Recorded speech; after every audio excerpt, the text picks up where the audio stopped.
우리 태양계는 잔인한 곳입니다.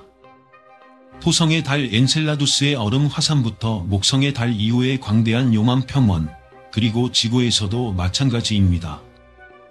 화산은 파괴하지만 또한 창조하기도 합니다. 화산이 없다면 우리는 여기 존재하지 않았을 것이라는 것은 문자 그대로 사실입니다. 화산은 우리의 기후를 형성하고 변화시킵니다. 그것들은 생명의 공급자이자 생명의 파괴자입니다. 오늘날의 우주 탐사선과 망원경은 우리가 한때 죽은 것으로 생각했던 세계에서 화산을 드러냅니다. 우리의 달보다 작은 천체에서 화산을 발견한 것은 엄청난 충격이었습니다. 다른 세계에 화산이 존재한다면 그곳에서 생명체를 찾을 수도 있을까요? 지구의 우주 어둠 속의 보석. 우리의 집은 영원하고 아름다우며 믿을 수 없을 만큼 폭력적입니다. 화산은 지구에서 가장 강력한 자연현상 중 하나입니다. 화산은 새로운 땅을 만들고 오래된 땅을 파괴합니다. 화산은 우리가 숨쉬는 공기를 변형시키는 가스를 방출합니다. 깊은 바다 속에서 화산열은 이상한 새로운 생명을 길러냅니다. 화산은 살아있는 지구에 에너지를 공급합니다. 이제 우리는 외계 세계에서 생명의 흔적을 찾고 있습니다. 우리는 생명체가 물을 필요로 한다는 것을 알고 있으며 에너지가 필요하다는 것도 알고 있습니다. 바로 그곳에서 화산이 등장합니다. 화산은 방대한 양의 에너지를 방출합니다. 다른 세계에서 화산을 발견한다면 우리는 생명체를 찾을 수도 있습니다. 탐사는 여기서 시작됩니다. 지구와 가장 가까운 궤도를 도는 행성, 금성. 금성은 우리와 매우 비슷한 세계입니다. 금성과 지구는 대략 같은 질량을 가지고 있으며 태양과의 거리도 비슷하여 일종의 쌍둥이와 같습니다. 30억 년 전 지구와 금성은 매우 비슷했습니다.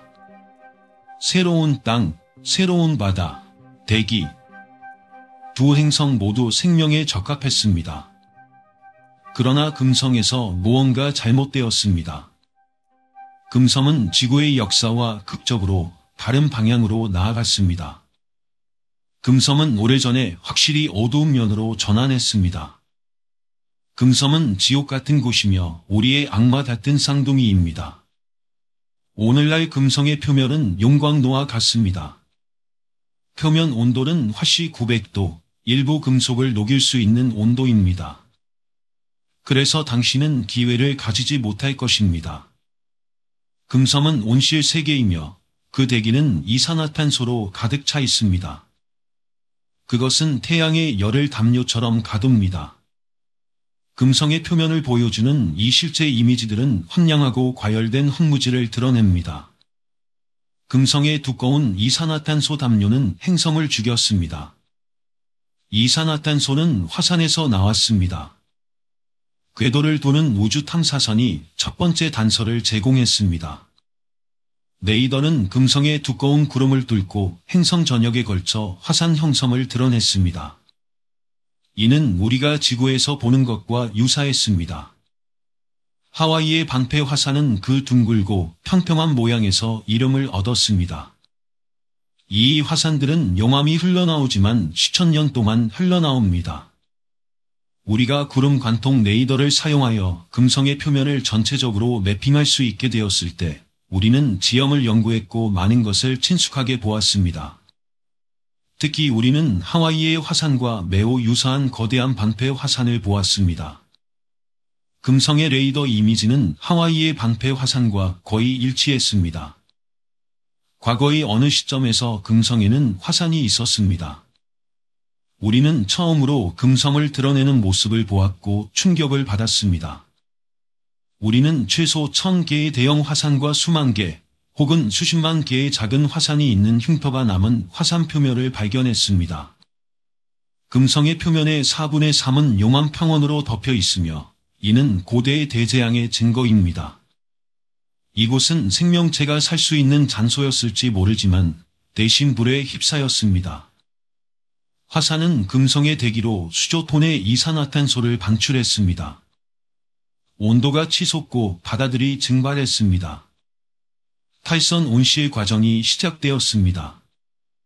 지구에서는 이산화탄소가 암석과 바다에 흡수되지만 금성에는 물이 없고 이산화탄소가 암석과 결합할 수 없을 만큼 뜨겁습니다.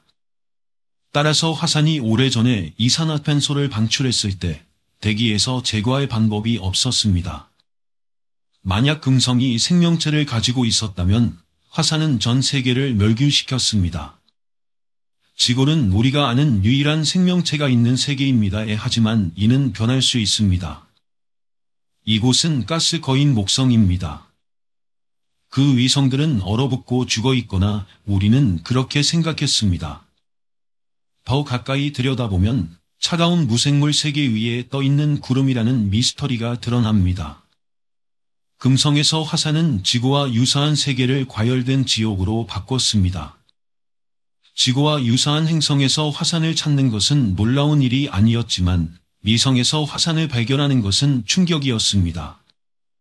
1979년 3월 보이저 1호 우주 탐사선은 우리가 한때 차갑고 오래되었으며 죽어있다고 생각했던 목성의 작은 위성 2호를 처음으로 가까이에서 관찰하게 해주었습니다. 그들은 뭔가 이상한 것을 보았습니다. 그것은 위성 옆에 있는 아크로 뒤에 다른 위성이 있는 것처럼 보였습니다. 우리는 머리를 극적이며 그것이 무엇일지 궁금해했습니다. 모두가 2호가 죽었고 지루하며 흥미롭지 않다고 알고 있었습니다. 그러나 사람들이 깨달았습니다. 그것은 화산 분출이었습니다. 우리는 2호가 화산으로 덮여 있으며 믿을 수 없을 정도로 지질학적으로 활동적이라는 것을 발견했습니다. 이 화산에서 분출되는 것은 주로 한이며 온도에 따라 색상이 변합니다.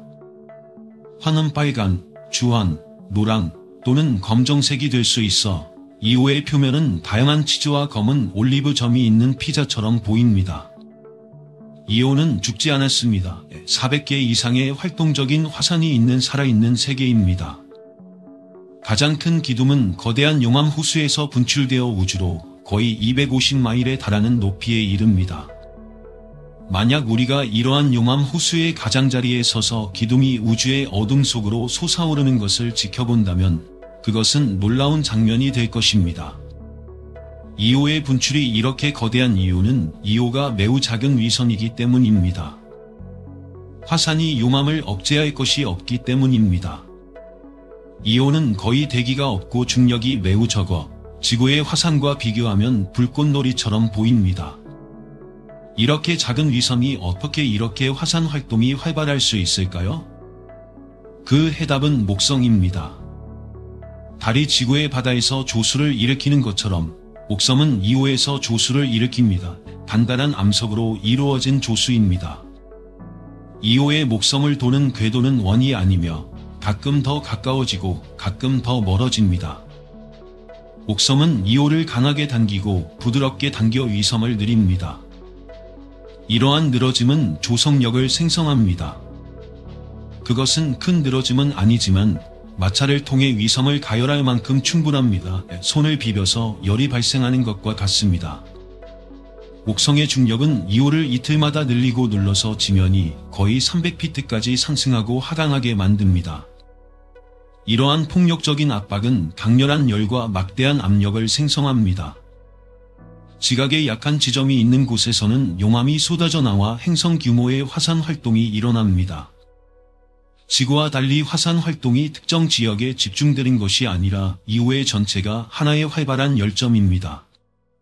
중력의 놀라운 흰 덧불의 2호는 태양계에서 가장 화산 활동이 활발한 세계입니다. 2호의 화산 활동은 우리에게 새로운 것을 가르쳤습니다. 내부 에너지원이 지구와는 다른 방식으로 화산 활동을 유도할 수 있다는 것입니다. 우주 공간에서 조성력의 가스 거인에 의해 위성이 다르게 눌리는 것에 보화산 활동을 생성할 수 있습니다. 이는 게임 체인저였습니다.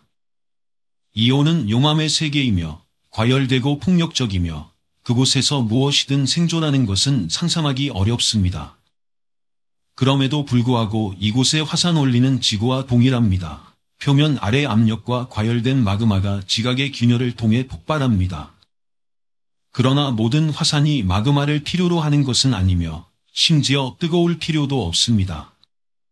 목성을 넘어 더 멀리 나가면 외부 태양계로 가게 되며 그곳은 매우 차갑습니다.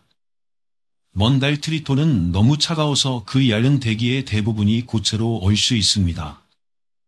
그러나 여기에는 화산이 있습니다. 외계 생명의 비밀을 품고 있을지도 모르는 화산입니다. 우리는 화산을 단단한 암석으로 이루어진 산으로 생각하지만 그 아래에는 폭발적으로 튀어나오는 과열된 암석이 있습니다. 하지만 모든 화산이 이렇게 작용하는 것은 아닙니다. 다른 세계에는 용융함을 전혀 사용하지 않는 화산도 있습니다. 태양계의 가장자리에 있는 트리톤은 얼음 거인 넵튠을 돌고 있으며 태양에서 25억 마일 떨어져 있습니다. 온도는 영하 390도 화씨입니다. 나사의 보이저 탐사선이 트리톤을 지나갈 때 대부분이 얼어붙은 질소 얼음으로 덮인 세계를 드러냈습니다. 그러나 탐사선은 다른 것을 발견했습니다. 보이저가 지나갈 때 검은 얼룩들이 한 방향으로 움직이는 것을 보았습니다. 마치 바람이 그 방향으로 어두운 물질을 풀어내는 것처럼 보였습니다. 이는 질소가 고체로 얼 수 있을 만큼 차가운 세계에서의 활동의 징후였습니다. 용융함은 잊어버리세요. 트리톤은 질소와 달먼지의 혼합물을 분출합니다. 간헐천은 액체 질소를 방출할 뿐만 아니라 트리톤의 약한 바람에서 더 멀리 이동할 수 있는 가벼운 먼지 물질도 방출합니다. 이는 이중 기둥 효과를 생성합니다. 한 부분은 얼음 같고 다른 부분은 더 어둡고 먼지 같은 마치 달먼지와 같습니다. 트리톤의 표면은 질소 얼음으로 이루어져 있지만 그 얼음 아래에는 액체 질소의 호수가 있습니다. 과학자들은 질소 얼음이 빛은 통과시키지만 열을 가두기 때문에 이러한 현상이 발생한다고 믿고 있습니다. 지구에서 유리가 빛을 통과시키지만 열을 가두는 것과 마찬가지로 태양은 트리톤의 표면을 통과해 질소를 따뜻하게 합니다. 밤 몇 도의 온도 상승으로도 질소 얼음을 기체로 바꾸기에 충분합니다. 온도 기울기, 즉 온도의 변화가 중요하며 이는 트리톤의 표면 아래 질소를 녹이고 간헐천처럼 터져나올 만큼 충분합니다. 이것은 냉간화산으로 분출되는 물질이 물을 돌처럼 얼릴 수 있을 만큼 차갑습니다. 태양계는 우리가 상상했던 것보다 훨씬 더 활발합니다. 우리는 많은 행성과 위성에서 이상한 분출을 발견했지만 지금까지 화산이 생명과 연결된 세계는 우리만의 세계라고 생각했습니다. 아니면 그렇게 믿었습니다. 여기 목성을 돌고 있는 유로파가 있습니다. 태양에서 거의 5억 마일 떨어진 곳에 있습니다. 그것은 얼어붙은 2000마일 너비의 얼음 구체입니다. 멀리서 보면 표면은 매끄러워 보이지만 가까이서 보면 다른 이야기를 합니다. 목성의 거대한 중력이 유로파를 강하게 눌러 이웃인 이오와 마찬가지로 표면이 솟아오르고 휘어져서 능선과 깊은 균열을 형성합니다. 우리가 유로파의 근접 이미지를 처음 받았을 때 그것들은 다소 친숙해 보였습니다. 유로파의 표면은 북극을 비행할 때 보이는 얼음 흐름과 유사하다는 것이 밝혀졌습니다. 그것은 수마일 두께의 얼음 껍질을 가지고 있으며 그 아래에는 전 세계적으로 액체 바다가 있습니다. 자기 측정 결과 유로파에는 놀랍게도 60마일 깊이의 바다가 있다는 것을 시사합니다. 목성의 중력은 유로파의 암석 코어를 가열하고 그 위에 얼음을 녹입니다. 코어가 늘어나고 가열되면서 용융 상태가 될 수 있다고 생각하는 것은 비합리적이지 않습니다. 뜨거운 코어와 액체 바다 사이의 경기가 있을 수 있습니다. 지구에서는 수중 폭발이 생명으로 둘러싸여 있습니다. 유로파의 바다에서도 같은 일이 일어나고 있을 수 있습니다. 유로파의 바다에서는 어둠이 완전하고 압력은 2000배의 지구 대기압으로 압도적인 세계입니다. 그러나 어쩌면 이것이 생명의 유람일 수 있습니다. 만약 생명이 지구에서 시작되었다면 유로파에서도 왜 그렇지 않을까요? 모든 재료가 갖추어져 있습니다. 에너지원, 화산 활동, 액체 물, 그리고 풍부한 탄화수소 화학 성분. 우리는 35억 년 전 지구에서 생명으로 이어진 재료들이 혼합된 그릇을 가지고 있으며 유로파에서도 유사한 조건이 존재합니다. 그래서 어떤 사람들은 여기에서 생명이 발생했다면 왜 그곳에서도 발생하지 않을까요? 라고 제안합니다. 유로파의 생명체는 도전적이지만 불가능하지는 않을 것입니다. 지구에서 생명체는 극한의 조건에서 존재합니다. 타는 듯한 열, 압도적인 압력, 그리고 완전한 어둠. 유로파의 외계 생명체는 놀랍도록 유사할 수 있습니다. 유로파의 얼음 껍질 아래에 생명체가 존재한다면 빛이 없어 눈이 없는 수생 생물일 가능성이 높습니다. 그들은 아마도 소나를 사용하여 환경을 탐색하고 유기체는 화산 활동에서 나오는 에너지를 이용하여 생존할 수 있습니다. 유로파의 화산이 새로운 생명의 원천이 될 수 있습니다. 유로파는 생명체가 존재하는 세계가 일반적으로 존재하는 방식일 수도 있습니다. 지구는 예외일 수 있습니다. 생각해 보세요. 유로파는 우주 전역에 있는 수십억 개의 위성의 템플릿이 될 수 있으며 각각의 위성은 액체 바다를 가지고 있을 것입니다. 갑자기 우리는 목성의 위성들을 연구함으로써 우리의 시야가 수십억 배 확대되었습니다. 정말 놀라운 일입니다. 우리 태양계만 해도 170개 이상의 위성이 있습니다. 그것을 우주 전체로 곱하면 생명이 번성할 수 있는 무수한 가능성 있는 장소가 존재합니다. 필요한 것은 액체물과 에너지원이며 화산이 이를 제공할 수 있고 화산은 어디에나 있습니다. 이곳은 토성으로 옥성의 2배 거리에서 위치해 있습니다. 그럼에도 불구하고 화산 활동이 있는 위성을 가지고 있으며 옥성의 유로파와 마찬가지로 이들 위성도 생명을 품고 있을 수 있습니다. 우리 태양계에서 가장 이상한 세계 중 하나는 토성으로 폭이 60만 마일에 이르는 고리 시스템과 놀랍게도 62개의 위성을 가지고 있습니다. 그 중 하나는 비밀을 간직하고 있습니다. 엔셀라두스는 토성의 더 작고 먼 위성 중 하나로 밝기와 반사율 때문에 얼음으로 덮여 있다는 것이 오랫동안 알려져 있습니다. 하지만 카시니 우주선이 도착했을 때 그것은 놀라운 것을 발견했습니다. 행성 자체가 아니라 엔셀라두스에서 태양의 뒷면에서 거대한 기둥이 우주로 터져 나옵니다. 화산 활동의 확실한 징후입니다. 이는 놀라운 발견이었고 토성의 일행에 관한 오랜 수수께끼를 해결하는 데 도움이 되었습니다.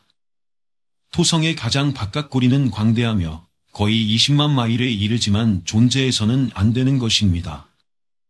고리를 구성하는 얼음 입자는 토성에서 너무 멀리 떨어져 있어서 궤도를 유지할 수 없고 끊임없이 우주로 흩어집니다. 무언가가 고리를 보충하고 있습니다. 엔셀라두스의 얼음 화산. 엔셀라두스의 남극에서 분출되는 기둥은 단순히 우주로 사라지는 것이 아니라 토성의 일행에 영양분을 공급하고 있습니다. 이 작은 위성은 모행성에 무언가를 되돌려주고 있습니다. 엔셀라두스의 화산에서 물이 분출되어 우주의 진공 상태에 부딪히고 즉시 작은 얼음 결정으로 얼어붙어 토성의 광대한 일임을 생성합니다. 하나의 수수께끼는 해결되었지만 또 다른 수수께끼가 생깁니다. 이러한 화산 분출구를 생성하는 것은 무엇일까요? 카시니의 카메라는 달의 남극을 확대하여 표면에 거대한 균열을 포착합니다. 엔셀라두스의 남극에는 이 거대한 갈라진 틈이 있으며 엔셀라두스가 토성을 공전하면서 이 균열은 조성력에 의해 열렸다 닫히기를 반복합니다. 이 균열은 수백 마일 길이이며 열릴 때 시속 100마일까지 열립니다. 이는 믿을 수 없을 만큼 장관을 이루는 사건이 될 것입니다. 거대한 중력은 표면을 빠른 속도로 열었다가 닫습니다. 유로파와 이오가 목성을 공전하는 궤도와 유사하게 엔셀라두스의 타원 궤도는 토성을 공전하면서 열을 발생시키고 얼음을 녹여 표면 아래 액체물의 바다를 형성하는 데 기여합니다. 엔셀라두스 아래의 물의 조건은 생명체에 적합합니다. 적절한 온도와 좋은 압력을 유지하며 그 물은 지구의 바닷물과 유사합니다. 이러한 분출구에서 방출된 물의 화학 성분은 소금과 유기 물질을 포함하고 있어 엔셀라두스가 현재 생명체가 존재할 수 있는 태양계의 장소임을 시사합니다. 카시니는 얼음 분출구에서 복잡한 탄소 분자를 감지했으며 이는 액체물과 결합하여 생명이 이 신비한 달의 깊은 곳에서 살아남을 수 있음을 시사합니다. 엔셀라두스는 생명을 잠재적으로 품고 있을 수 있는 유일한 발이 아닐 수 있습니다. 토성의 다른 위성인 타이탄도 같은 잠재력을 가지고 있을 수 있습니다. 타이탄은 태양계에서 가장 큰 위성 중 하나이며 두꺼운 대기를 가진 유일한 위성입니다. 그것은 얼음이 바위처럼 단단한 얼어붙은 세계이며 액체 메탄의 호수가 존재합니다. 그러나 여기에서도 우리는 화산의 증거와 외계 생명체의 매력적인 가능성을 발견할 수 있습니다. 이오에서는 맹렬한 화염을 볼 수 있고 트리톤에서는 얼음과 질소의 분출이 일어납니다. 화산은 우주에서 가장 파괴적인 힘 중 하나이지만 파괴 속에서 생명의 가능성이 태어납니다. 심지어 토성의 신비한 위성 타이탄에서도요. 타이탄은 지름이 3,000마일로 수성보다 크고 두꺼운 대기를 가진 유일한 위성입니다. 타이탄은 날씨가 있으며 폭풍, 바람, 비, 심지어 호수도 존재합니다. 하지만 매우 차가운 관계로 액체 메탄이 물을 대신하며 생명에 필요한 화학 물질이 풍부하게 포함되어 있습니다. 타이탄은 태양계에서 가장 매혹적인 장소 중 하나로 판명되었습니다. 그것은 지구의 대기와 매우 유사한 활성 세계로 주로 질소로 이루어져 있고 유기분자로 가득 차 있습니다. 타이탄의 상층 대기에서 메탄가스는 태양빛과 반응하여 생명이 의존하는 화학 물질을 생성합니다. 그러나 만약 태양빛이 끊임없이 메탄을 유기 화학물로 변환하고 있다면 왜 메탄이 소모되지 않을까요? 대기는 메탄으로 가득 차 있지만 태양빛은 상대적으로 짧은 시간 안에 그것을 파괴합니다. 따라서 타이탄에 메탄이 존재한다면 무언가가 그것을 보충하고 있을 것입니다. 카시니는 그랜드 캐니언만큼 깊은 것으로 보이는 분화구를 발견했고 적외선 카메라는 그 주위에 다양한 종류의 물질이 있음을 보여줍니다. 과학자들은 녹색 지역이 화산성일 수 있으며 타이탄의 내부에서 분출된 물질이 흐르고 있다고 믿고 있습니다. 만약 이러한 화산 활동이 존재한다면 타이탄의 요맘은 초냉각된 얼음 슬러시일 것이지만 타이탄의 나머지 부분과 비교했을 때 이 얼음 슬러시조차도 끓어오르는 열기일 것입니다. 타이탄에서 분출되는 뜨거운 액체는 암모니아나 물일 수 있으며 이들은 일반적으로 표면에서 단단히 얼어 있습니다. 그러나 만약 이들이 표면 아래에서 가열된다면 분출될 수 있습니다. 타이탄의 화산에서 나오는 것은 메탄과 에탄이며 아마도 이것이 타이탄이 두꺼운 구름 덮개를 가지고 있는 이유일 것입니다. 달을 둘러싼 오렌지색 안개입니다. 이 안개는 아마도 타이탄의 화산에서 발생한 가스에서 온 것일 것입니다. 타이탄처럼 차가운 세계에서도 화산에는 열이 필요합니다. 이것이 얼음을 액체로 바꾸고 타이탄에서 분출을 생성하는 것입니다. 이 열은 두 가지 출처가 있습니다. 방사성 물질이 내부를 따뜻하게 하고 토성의 거대한 중력이 달을 마사지합니다. 이것은 엔셀라두스와 유사합니다. 이 두 가지 힘은 얼음을 물로 액체 메탄을 기체로 바꿀 수 있는 충분한 열을 생성합니다. 우리는 화산을 뜨겁고 얼음을 차갑다고 생각하지만 만약 당신이 태양에서 10억 마일 떨어진 타이탄에 있다면 꽤 차가운 곳에서 물암모니아 얼음의 흐름이 거의 얼음점에서 위에 있는 것이 가장 뜨거운 것일 수 있습니다. 따라서 뜨겁는 태양계에서 어디에 있는지에 따라 상대적인 용어입니다. 타이탄의 화산이 생명이 살아남을 기회를 줄 수 있을까요? 우리가 알고 있는 생명은 대기, 고체 표면, 액체 물, 그리고 화학 반응을 유도하는 열이 필요합니다. 타이탄에서 화산은 이 모든 것을 제공할 수 있습니다. 만약 타이탄에 화산이 있다면 열이 있을 것입니다.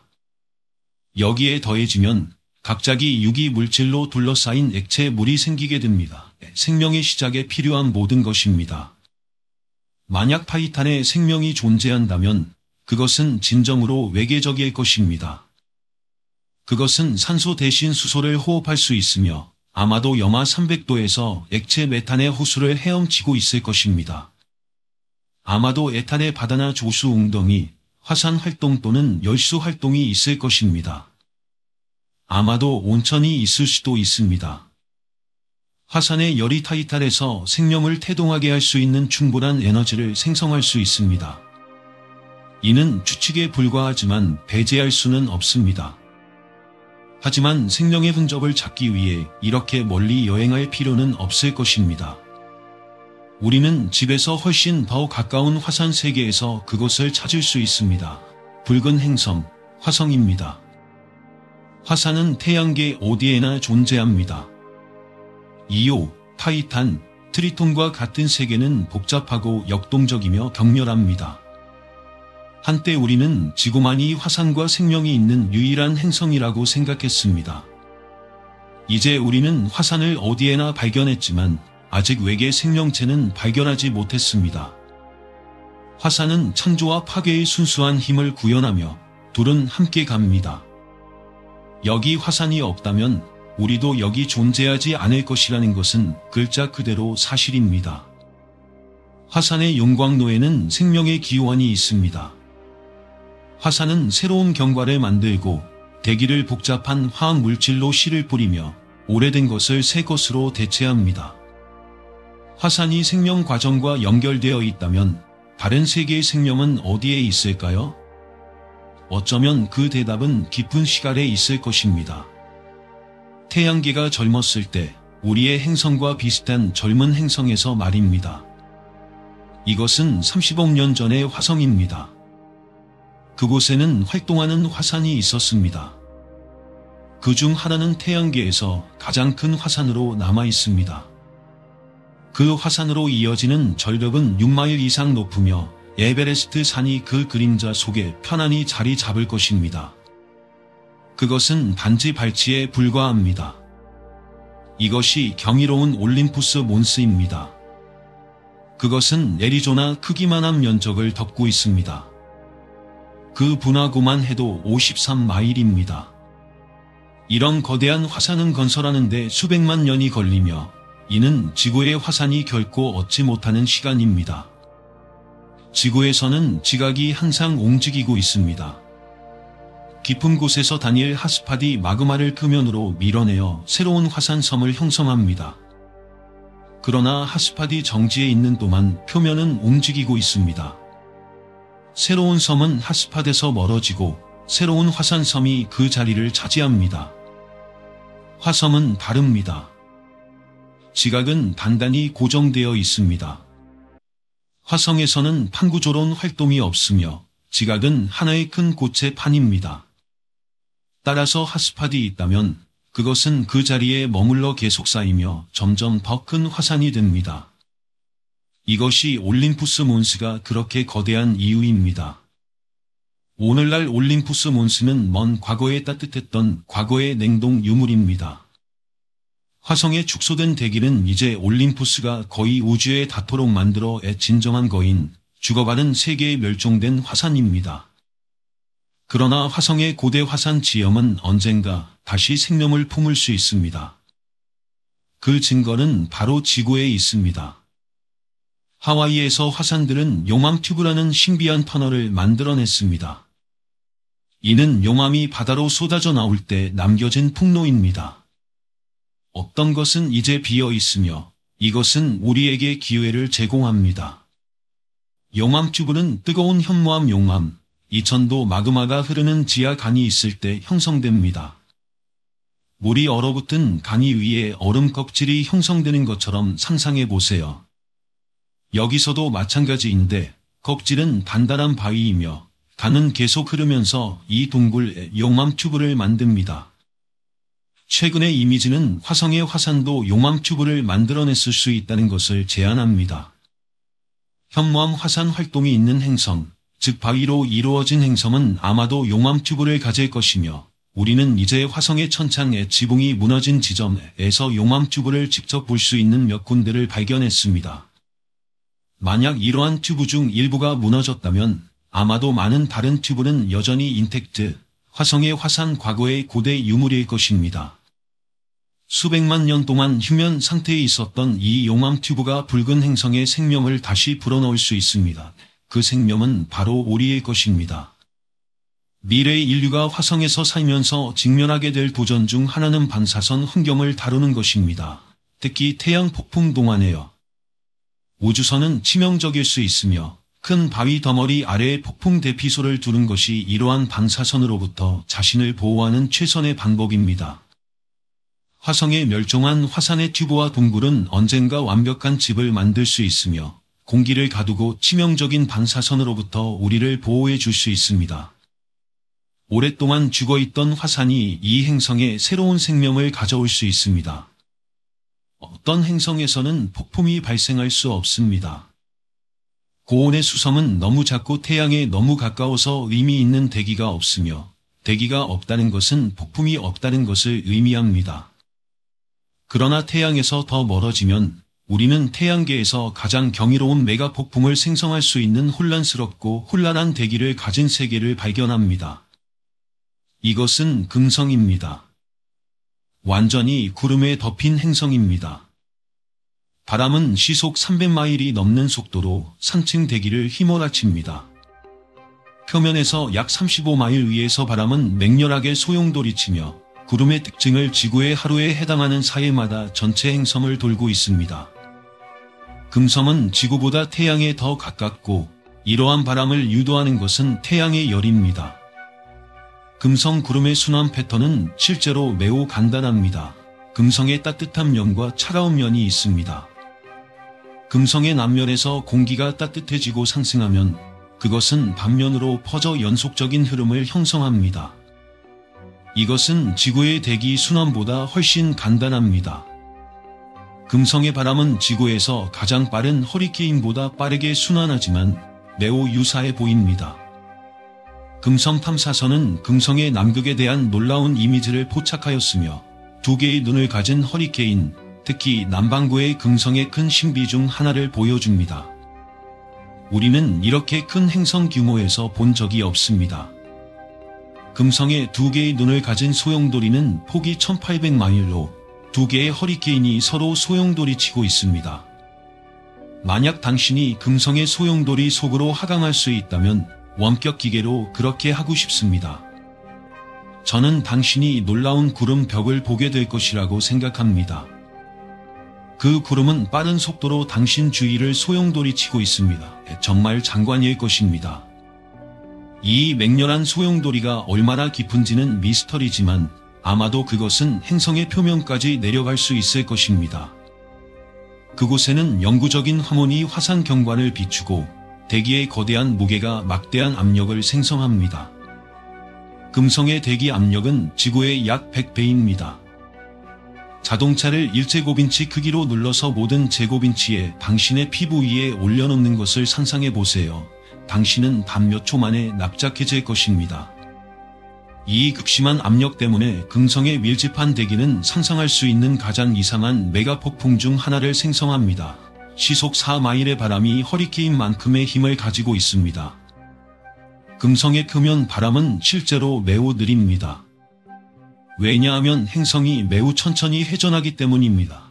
금성이 태양 주위를 한 바퀴 도는데 약 8개월이 걸립니다. 그러나 압도적인 대기 압력이 가스 분자들을 매우 조밀하게 압축하므로 이들은 더 액체처럼 느껴집니다.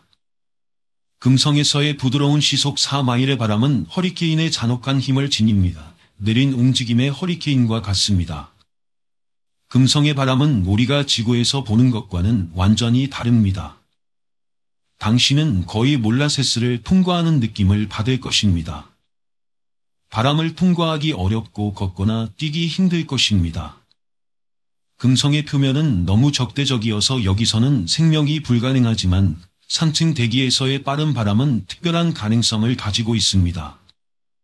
나는 이 생각을 품고 있습니다. 가설이라고 할 수 있을지 과학적 환상인지 모르겠지만 금성의 구름에서 어떤 형태의 생명이 살고 있을 가능성이 있다고 생각합니다.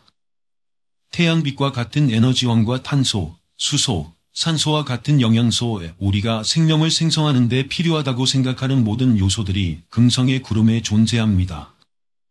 지구의 상층 대기는 생명으로 가득 차 있으며 미세한 박테리아가 바람에 실려 떠다닙니다. 금성도 마찬가지일 수 있을까요? 언젠가 우리가 탐사선을 보내서 그 사실을 알아볼 것입니다. 금성을 뒤로하고 다음 행성은 지구입니다.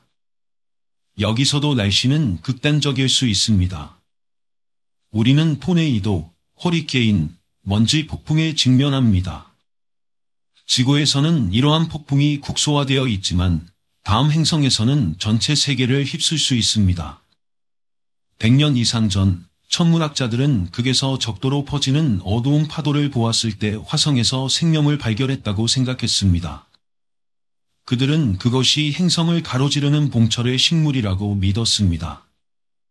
그들은 계절에 대해 옳았지만 화성은 대략 23도 기울어져 있으며 이는 지구와 마찬가지로 봄, 여름, 가을, 겨울과 같은 계절이 있어 날씨를 가져옵니다.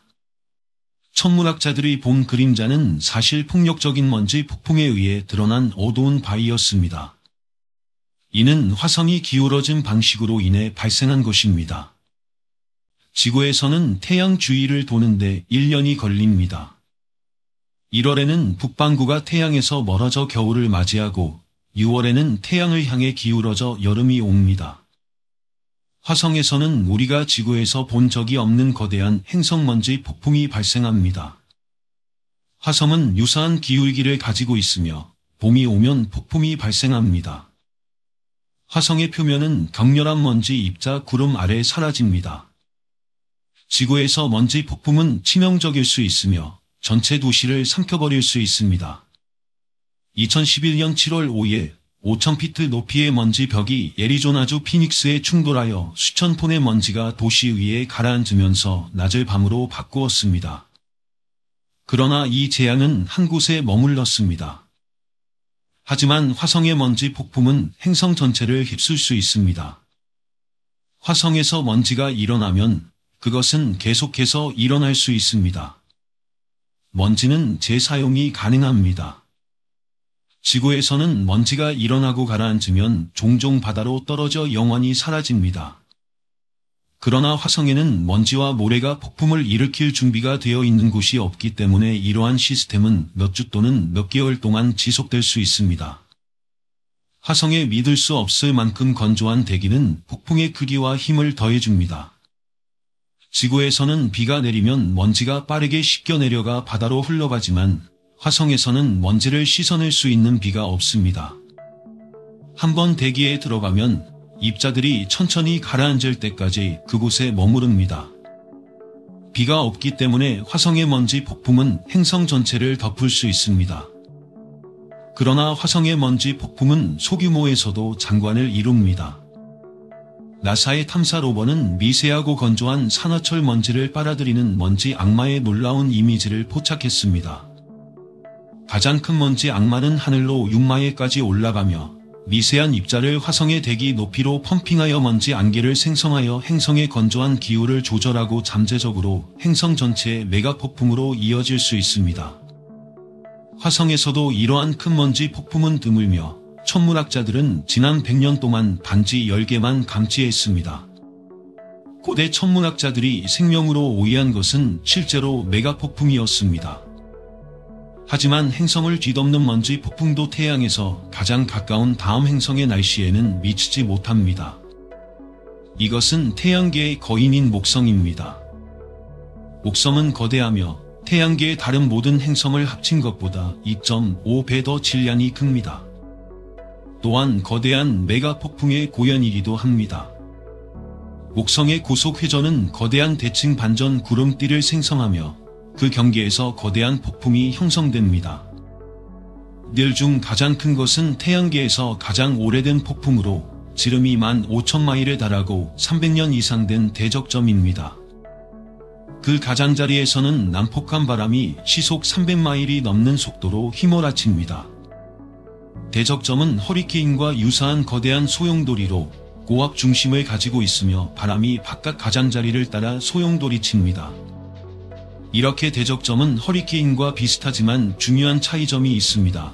지구의 허리케인은 바다의 열로 에너지를 공급받고 육지에 닿으면 약해지기 시작합니다. 평균적으로 그들은 약 일주일 정도 지속됩니다. 하지만 목섬은 육지가 없습니다. 완전히 기체로 이루어진 행섬이기 때문에 마찰이 매우 약해 대적점과 같은 소용돌이는 무한정 지속될 수 있습니다. 그것을 늦출 것이 없기 때문입니다. 대적점이 계속 존재하기 위해 필요한 것은 에너지원입니다. 지구에서 그 에너지원은 태양에서 나오지만 목섬은 태양보다 5배 더 멀리 떨어져 있기 때문에 태양의 열만으로는 대적점을 유지할 수 없습니다. 대신 목섬은 자체 내부 에너지원에 그 엄청난 중력을 가지고 있습니다. 1995년 나사는 거대 행성의 심장으로 직접 탐사선을 발사했습니다. 이 탐사선은 시속 10만 6천 마일로 목성의 상층 대기에 진입했습니다. 하강하면서 행성의 압도적인 중력은 압력을 증가시킵니다. 지구에서 느끼는 압력의 10배, 15배, 20배입니다. 바람은 시속 400마일을 넘었습니다.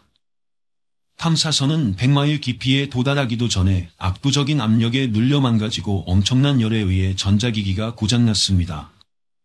만약 그것이 더욱 깊숙이 들어갔다면 방대한 은빛 바다에 도달했을 것입니다.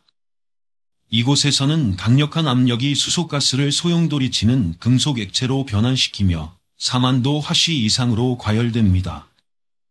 목성의 내부는 태양으로부터 받는 에너지의 약 2배를 방출합니다. 이 내부 열이 그 거대한 메가폭풍을 작동시키는 에너지원입니다. 모든 대류와 열은 행성 자체의 뜨겁고 조밀한 내부에서 나옵니다. 여러분이 보는 구름에 띄는 심지어 서로 다른 방향으로 반전되어 회전하고 있지만 모두 목성의 내부 열에 의해 구동됩니다. 목성의 내부 열은 격렬한 메가폭풍을 일으키지만 이 거대 행성은 심오한 신비에 대한 단서를 제공할 수 있습니다. 다른 세계에서 생명이 존재할 수 있을까요? 나사의 카시니 탐사선은 토성을 향해 날아가면서 목성을 연구했고 놀라운 발견을 했습니다. 대적점 바로 북쪽에서 이상한 흰 구름을 발견했는데 이는 지구의 물방울로 이루어진 구름과 유사합니다. 목성이 생명의 요소를 가지고 있을까요? 거대 행성에서의 생명에 대한 질문은 흥미로운 질문입니다. 여러분은 생명에 필요한 많은 요소를 가지고 있습니다. 태양빛과 액체물, 적어도 구름 방울의 형태로. 반면에 만약 생명이 구름 속에서 쉽게 존재할 수 있다면 지구의 구름이 녹색으로 변할 만큼 박테리아와 조류가 구름을 가득 채울 것이라고 예상할 수 있습니다. 그러나 우리는 그렇게 보지 않습니다. 하지만 우리는 지구 대기의 여러 고도에서 미생물을 발견합니다. 그러나 그들은 주로 표면에서 날아올라온 것으로 보입니다. 지구에서 생명이 단단한 표면에서 시작되었을 가능성이 높지만 단단한 표면 없이 생명이 진화할 수 있을까요? 목성에는 단단한 표면이 없기 때문에 생물체가 지속적으로 물을 공급받기 어렵습니다. 만약 구름 방울 안에 있는 박테리아가 된다면 그 방울이 증발할 때 심각한 문제에 처할 것입니다. 목성의 구름에 생명이 존재하는지 여부에 관계없이 목성과 이웃 행성인 토성과 같은 가스거인은 모든 적절한 요소를 갖추고 있습니다. 물, 열, 그리고 또 하나의 필수 요소인 불꽃입니다. 상상할 수 없는 규모의 범기입니다. 이러한 오싹한 이미지는 나사의 카시니 탐사선에서 온 것으로 태양계에서 가장 경이로운 행성 중 하나인 토성을 탐사하는 임무를 수행했습니다. 이 탐사선은 토성의 고리, 위성, 그리고 행성 자체를 거의 완벽한 세부 사항으로 보여줍니다. 혼란스러운 구름의 띠가 시속 1000마일이 넘는 속도로 토성을 휘감고 있습니다. 여기서 폭풍을 찾는 것은 놀라운 일이 아니었습니다. 폭풍의 행섬이기 때문입니다. 그러나 이것은 놀라웠습니다.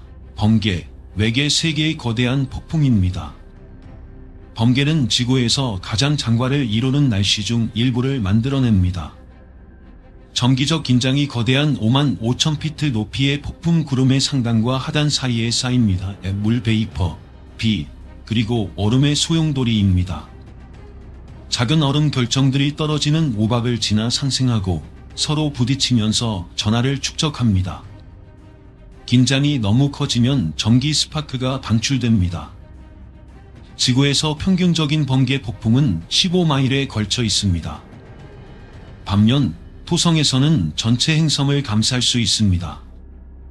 목성과 토성에서의 번개 폭풍의 사례로 모루 구름, 즉 폭풍의 상단에 있는 큰 구름이 작게 시작해 2만 킬로미터 길이로 성장하는 것이 있습니다. 이는 지구의 크기입니다. 토성에서는 지구의 어떤 번개 폭풍보다 10,000배 강력한 번개 폭풍을 기록했습니다. 번개는 태양의 표면보다 더 뜨겁고 대기는 문자 그대로 폭발하며 우리가 천둥이라 부르는 소리를 만들어냅니다. 지구에서는 새로운 생명의 소리입니다. 번개는 무섭고 파괴적일 것 같지만 사실 지구의 생명에 매우 생산적입니다. 그 이유는 대기 화학에 미치는 영향 때문입니다. 번개가 내리치면 공기가 실제로 타오릅니다. 번개 반전이 발생하면 매우 높은 온도의 에너지 플라즈마가 생성되어 대기 중의 질소 분자를 분해하여 질소 원자가 다른 분자를 형성하도록 자유롭게 합니다. 번개에 의해 형성된 질산염은 질소가 비료로서 토양에 들어갈 수 있게 하여 식물을 영양 공급하고 생명 주기에 참여하게 합니다. 따라서 질소 원자를 자유롭게 하는 것은 지구 생명의 필수적인 번개입니다. 지구에서는 매일 800만 번개가 발생하여 생명이 진화하고 지구 전역에 퍼지는데 도움을 줍니다. 그러나 토성의 경우 번개만으로는 충분하지 않을 수 있습니다. 외계 생명이 살 곳이 없기 때문입니다. 하지만 우리 태양계의 한 곳은 이 문제를 해결할 수 있을지도 모릅니다. 토성의 위성인 타이탄입니다. 타이탄은 대기를 가지고 있고 액체 메탄으로 이루어진 호수와 그 자체의 기괴한 형태의 메가 폭풍을 가지고 있습니다. 토성은 태양에서 거의 9억 9천만 마일 떨어져 있으며 이만큼 멀리 떨어져 있는 경우 태양을 도는데 시간이 걸립니다. 토성의 1년은 거의 지구의 30년입니다. 지금은 봄이며 날씨가 따뜻해지고 있습니다. 우리는 토성의 여름 주기로 들어가고 있어 대기가 약간 따뜻해지고 있습니다. 비록 토성이 태양에서 매우 멀리 떨어져 있지만 우리는 조금 더 많은 에너지를 받고 있으며 지금까지 관측한 가장 장관을 이루는 폭풍을 목격하고 있습니다. 오랜 시간 동안 얼어붙은 침묵이 이어진 후 토성이 생기를 되찾고 있습니다. 과학자들은 태양이 토성의 북극을 비추기를 거의 15년 동안 기다려왔으며 이는 태양계에서 가장 이상한 메가폭풍 중 하나인 토성의 독특한 육각형 폭풍에 대한 놀라운 세부 정보를 드러냅니다. 육각형 패턴 내에 어떻게 그럴 수 있을까요? 자연에서는 뾰족한 물체가 존재하지만 우리가 이렇게 정밀하게 배열된 기하학적 부염을 찾기는 어렵습니다. 특히 거대한 행성 규모에서는 더욱 그렇습니다. 그러나 몇 가지 이론이 있습니다. 만약 제가 물이 담긴 양동이나 욕조를 진동시킨다면 파도가 생깁니다. 여행하는 파도입니다. 하지만 다른 종류의 파도도 있습니다. 정지파입니다. 양동이 안의 물에서 물이 이렇게 맥동하는 공명을 얻을 수 있으며 원형으로 맥동하게 하여 규칙적인 패턴을 만들 수 있습니다. 이러한 파도를 정지파라고 하며 우리는 토성의 이 신비로운 육각형 패턴이 육각형 고정파라고 생각합니다. 토성의 북극에서 발생하는 메가폭풍은 허리케인 속도로 이동하며 행성을 감싸면서 6번의 급격한 코너를 돌고 있습니다. 중앙의 개방 영역은 매우 넓어서 4개의 지구를 그 안에 넣을 수 있습니다. 그 표면 아래에 무엇이 있는지는 여전히 신비입니다. 토성이 봄에서 여름으로 따뜻해짐에 따라 또 다른 세계도 생기를 되찾고 있습니다. 토성의 위성 중 하나인 타이탄도 따뜻해지고 있으며 따뜻함과 함께 폭풍이 찾아옵니다. 타이탄은 태양계에서 가장 매혹적인 위성 중 하나입니다. 마치 공상 과학 소설에서 튀어나온 듯한 노란 하늘과 외딴 구름을 가진 물체입니다. 정말 놀랍습니다. 나사의 카시니 탐사선은 타이탄을 전례 없는 세부 사항으로 드러냅니다. 두껍고 밀도가 높은 대기, 광활한 산맥, 액체 메탄 호수, 그리고 이것의 타이탄의 표면 위로 이동하는 화살표 모양의 흰색 메탄 구름띠입니다. 구름이 먼지가 있는 열린 평야 위를 떠다닐 때 여기에서 어두운 반점으로 보이는 그 구름 아래의 어두운 지면은 점점 커졌습니다. 과학자들은 액체 메탄이 표면을 적셨다고 믿고 있습니다. 타이탄 스타일의 봄비 폭풍입니다. 타이탄의 비가 존재한다면 지구의 비와는 매우 다를 것입니다. 먼저 중력이 매우 약하므로 비가 실제로 느리게 떨어지는 것을 볼 수 있을 것입니다. 또한 이 방울의 크기는 훨씬 더 클 수 있습니다. 그러나 타이탄에서 비 오는 폭풍에 휘말리지 마십시오. 그 방울은 극도로 차갑습니다. 타이탄의 메탄 몬순은 위섬을 가로지릅니다. 약한 중력은 초콜릿 너트 크기의 매우 차가운 빗방울을 생성합니다.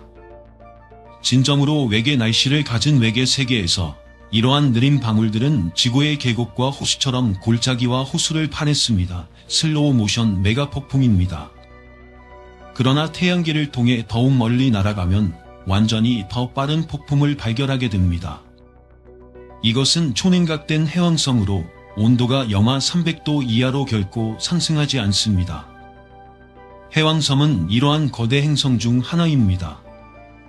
그것은 지구보다 훨씬 크고 매우 두꺼운 대기를 가지고 있습니다.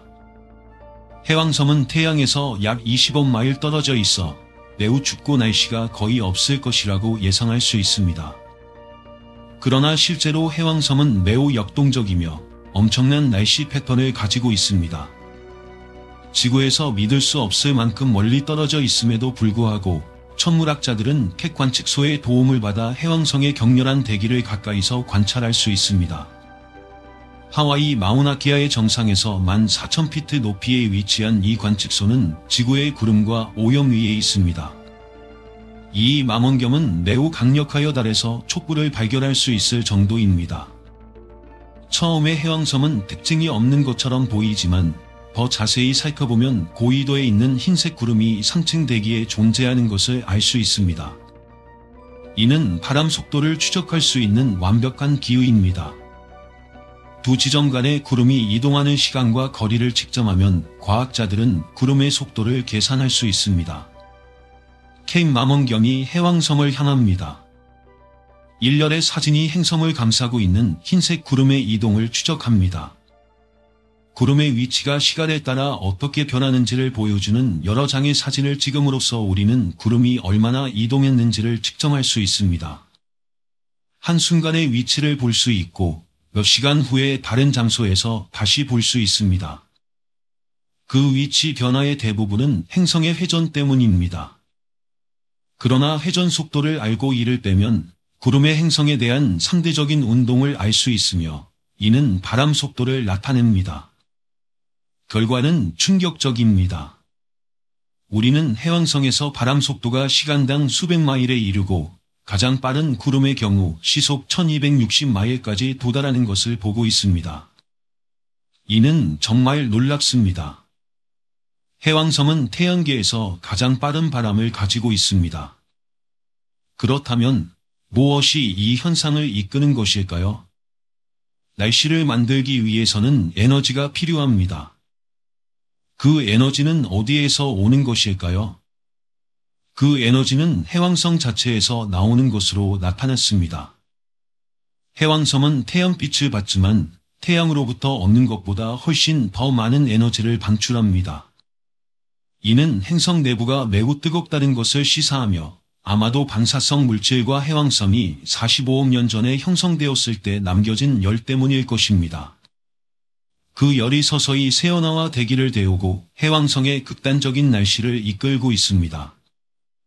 해왕성의 폭풍은 격렬하지만 진정으로 극단적인 날씨를 찾기 위해 우리는 태양계를 완전히 벗어나 미지의 영역으로 나아갑니다. 이곳에는 해왕성의 바람을 미풍처럼 보이게 만드는 폭풍이 존재합니다. 카트리나와 같은 허리케인은 오시리스의 바람과 비교할 수 없습니다. 메가 폭풍을 찾는 여정은 우리의 상상을 초월하는 폭력의 외계 세계로 우리를 이끕니다. 우주는 혼돈과 파괴가 지배하는 별과 행성들로 가득 차 있습니다. 천문학자들은 새로운 세계를 찾기 위해 하늘을 탐색하며 이 작업을 주도하는 것은 행성 사냥꾼의 왕인 제프마시 교수입니다. 그는 먼 별 주위를 도는 행성을 찾기 위해 밤하늘을 스캔합니다. 마시팀은 이러한 먼 행성의 날씨를 예측할 수 있을 정도로 매우 민감한 기기를 가지고 있습니다. 이곳은 지구에서 150광년 떨어진 오시리스라는 행성입니다. 그것은 지옥의 행성이며 그에 맞는 날씨를 가지고 있습니다. 지구는 태양에서 9,300만 마일 떨어져 있으며 1년을 주기로 태양 주위를 돕니다. 반면 오시리스는 별에서 단 400만 마일 떨어져 있으며 단 3.5일 만에 궤도를 완성합니다. 오시리스가 우리와 그 별 사이를 지날 때 별빛이 일시적으로 그 대기를 통과하여 이 외계 세계의 조건을 엿볼 수 있습니다. 과학자들은 행성이 별 앞을 지나가는 순간을 기다렸고 그 순간 별빛의 일부가 행성 대기를 통과했습니다. 이는 과학자들이 대기의 조성을 화학적으로 분석할 수 있게 해주었습니다. 오시리스는 별의 강렬한 열에 의해 폭격당하며 온도가 2000도 화씨를 초과합니다. 이는 그 행성의 환경이 우리가 아는 생명에게는 전혀 적합하지 않다는 것을 의미합니다. 그러나 열의 효과는 더욱 강렬하여 가스를 팽창하게 하고 갈 곳이 없어진 가스는 행성의 뒷면으로 몰려갑니다. 오시리스는 조석 고정되어 있어 항상 같은 면이 별을 바라보고 반대편은 우주를 응시합니다. 온도 차이는 엄청납니다. 고온의 대기가 밝은 면에서 어두운 면으로 소리의 거의 6배 속도로 울부짖으며 이동합니다. 사실 바람은 시속 2000에서 3000마일에 달해 가장 강력한 허리케인보다 10배 또는 20배 더 빠릅니다. 오시리스의 바람에 비하면 카트리나는 단지 재채기일 뿐입니다. 그러나 더 큰 메가 폭풍도 존재하며 이 폭풍은 전체 은하 규모에 달합니다. 이러한 거대한 폭풍은 우리가 여기에 존재할 수 있는 이유일지도 모릅니다. 허블 우주망원경이 NGC 3079 은하의 이 놀라운 이미지를 포착했습니다. 중심에는 초신성 폭발로 인해 발생한 진정한 우주 규모의 폭풍인 슈퍼바람이 있습니다. 이 맹렬한 은하 폭풍은 약 3000광년의 폭을 가지며 약 100만 년 동안 계속되고 있습니다. 2000만 보의 가스 필라멘트가 나선 은하 위로 솟아오릅니다. 이 우주적 메가 폭풍은 그것이 속한 은하 내에서 대혼란을 일으킵니다. 우리는 기포, 분출, 그리고 은하의 먼지와 충돌하는 가스의 형성을 봅니다. 은하 메가 폭풍에서 발생한 가스는 은하의 중심에 있는 가스와 먼지에 부딪혀 그것을 소용돌이치는 물질 덩어리로 압축합니다. 중력이 지배하게 되고 압축된 가스와 먼지의 구름은 점점 더 조여집니다. 중심부는 점점 더 뜨거워지고 마침내 점화됩니다. 새로운 별에서 나오는 강력한 바람이 우주로 폭발하고 전체 사이클이 다시 시작됩니다. 새로운 은하 메가 폭풍이 태어납니다. 갓 태어난 별 주위에서 먼지와 암석이 모여들며 생명이 시작될 수 있는 암석 표면을 가진 새로운 세계의 탄생을 알립니다. 어쩌면 생명의 형성 자체가 이러한 가스가 소용돌이치며 초온화 폭풍을 만들어내는 방식의 영향을 받을 수 있습니다. 은하 바람이 물질을 이동시키면 생명에 필요한 원소를 은하 전역에 분배하는 데 도움을 줍니다. 따라서 어떤 의미에서는 은하 폭풍이 생명 형성의 단서가 될 수 있습니다. 은하 메가 폭풍은 수백만 년 동안 계속됩니다. 수십억 년 전 그들은 우리 은하인 밀키웨이에서 생명의 새로운 보금자리를 만들었을지도 모릅니다. 모든 규모에서 폭풍은 단순한 파괴의 힘이 아니라 창조와 연결되어 있습니다.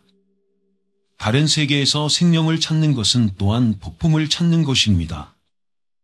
현상을 뒤집으면 사물들이 다른 방식으로 재조합될 가능성이 열립니다. 혼돈이나 파괴는 실제로 생명과 같은 복잡한 시스템의 발전에 중요한 요소입니다. 계절 변화, 화산 활동 또는 강렬한 폭풍과 같은 변화가 있는 행성은 생명의 해로운 요소로 보일 수 있지만 결국에는 생명을 더 강하게 만들 수 있습니다. 수십억 개의 은하와 수조 개의 별이 있는 우주를 바라보면 한 가지 심오한 질문이 떠오릅니다. 다른 생명체가 존재할까요? 우리는 또 다른 지구를 찾고 싶습니다. 은하 어딘가에 희미한 파란 점이 별 주위를 도는 것이 있을까요? 우리는 생명이 존재할 수 있는 세계를 찾고 있습니다. 우리는 우주에서 우리의 비전을 찾고 있으며 우리의 천국을 찾아가고 있습니다. 지금까지 우리는 태양계를 넘어 700개 이상의 행성을 발견했습니다. 하지만 이 외계 행성들은 우리의 행성과는 전혀 다르게 생겼습니다. 우리는 우리의 가정이 잘못되었음을 깨달았습니다. 우리가 우주에서 발견하는 모든 태양계는 전혀 우리의 태양계처럼 보이지 않습니다. 우리는 이상한 존재입니다. 우리는 괴물입니다. 옐은 악몽 같은 세계이며 우주는 그러한 세계로 가득 차 있습니다. 우리는 다양한 방식으로 잘못된 행성, 즉 다양한 지옥의 맛을 발견하고 있습니다. 우리는 지금 바로 그런 곳에 있습니다. 천국을 찾고 지옥을 발견하고 있습니다. 우리는 정말로 혼자인 것일까요? 생명의 적대적인 우주에서의 우주적 우연일까요? 우리는 곧 그 답을 알게 될 것입니다. 우리는 현재 외부 공간에서 수백 개의 외계 행성을 발견했으며 그 속도는 매주 1개 이상의 외계 행성을 발견하고 있습니다.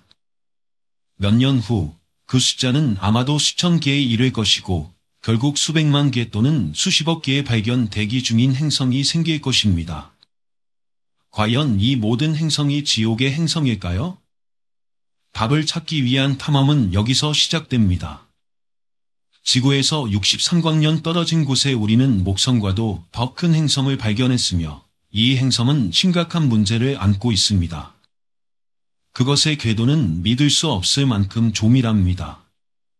이 행성은 수성보다도 별에 더 가깝고 지구보다 30배 가까운 거리입니다. 그 결과는 극도로 열이 가득한 지옥입니다. 그러나 이곳에서 아무것도 살아남을 수 없는 또 다른 이유가 있습니다. 맹렬한 바람입니다. 크면은 끝없는 폭풍에 시달리고 있습니다. 우리는 망원경으로 이러한 바람을 볼 수는 없지만 나사의 스피처 우주 망원경 덕분에 이 슈퍼 폭풍이 존재한다는 것을 알고 있습니다.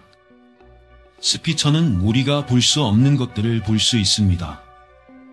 그것은 가시광선을 사용하지 않고 대신 적외선으로 보고 이는 우리가 눈으로 볼 수 없는 빛의 스펙트럼의 일부입니다. 적외선은 열을 나타냅니다. 우주를 적외선으로 연구하는 한 가지 장점은 다른 별 주위의 행성에서 나오는 빛을 볼 수 있다는 것입니다. 별 옆에 있는 행성의 빛을 보려고 할 때 별은 수십만 배 더 밝기 때문에 행성이 매우 희미하게 보입니다. 그러나 스펙트럼의 적외선 부분에서는 행성의 내부 열이 우리 내부 열이 빛나게 하는 것처럼 행성을 관측 가능하고 측정 가능하게 만듭니다. 스피처는 우리에게 완전히 새로운 것을 제공합니다. 태양계를 넘어선 행성의 첫 번째 기상 지도입니다. 이 간단한 이미지는 기술적 승리입니다.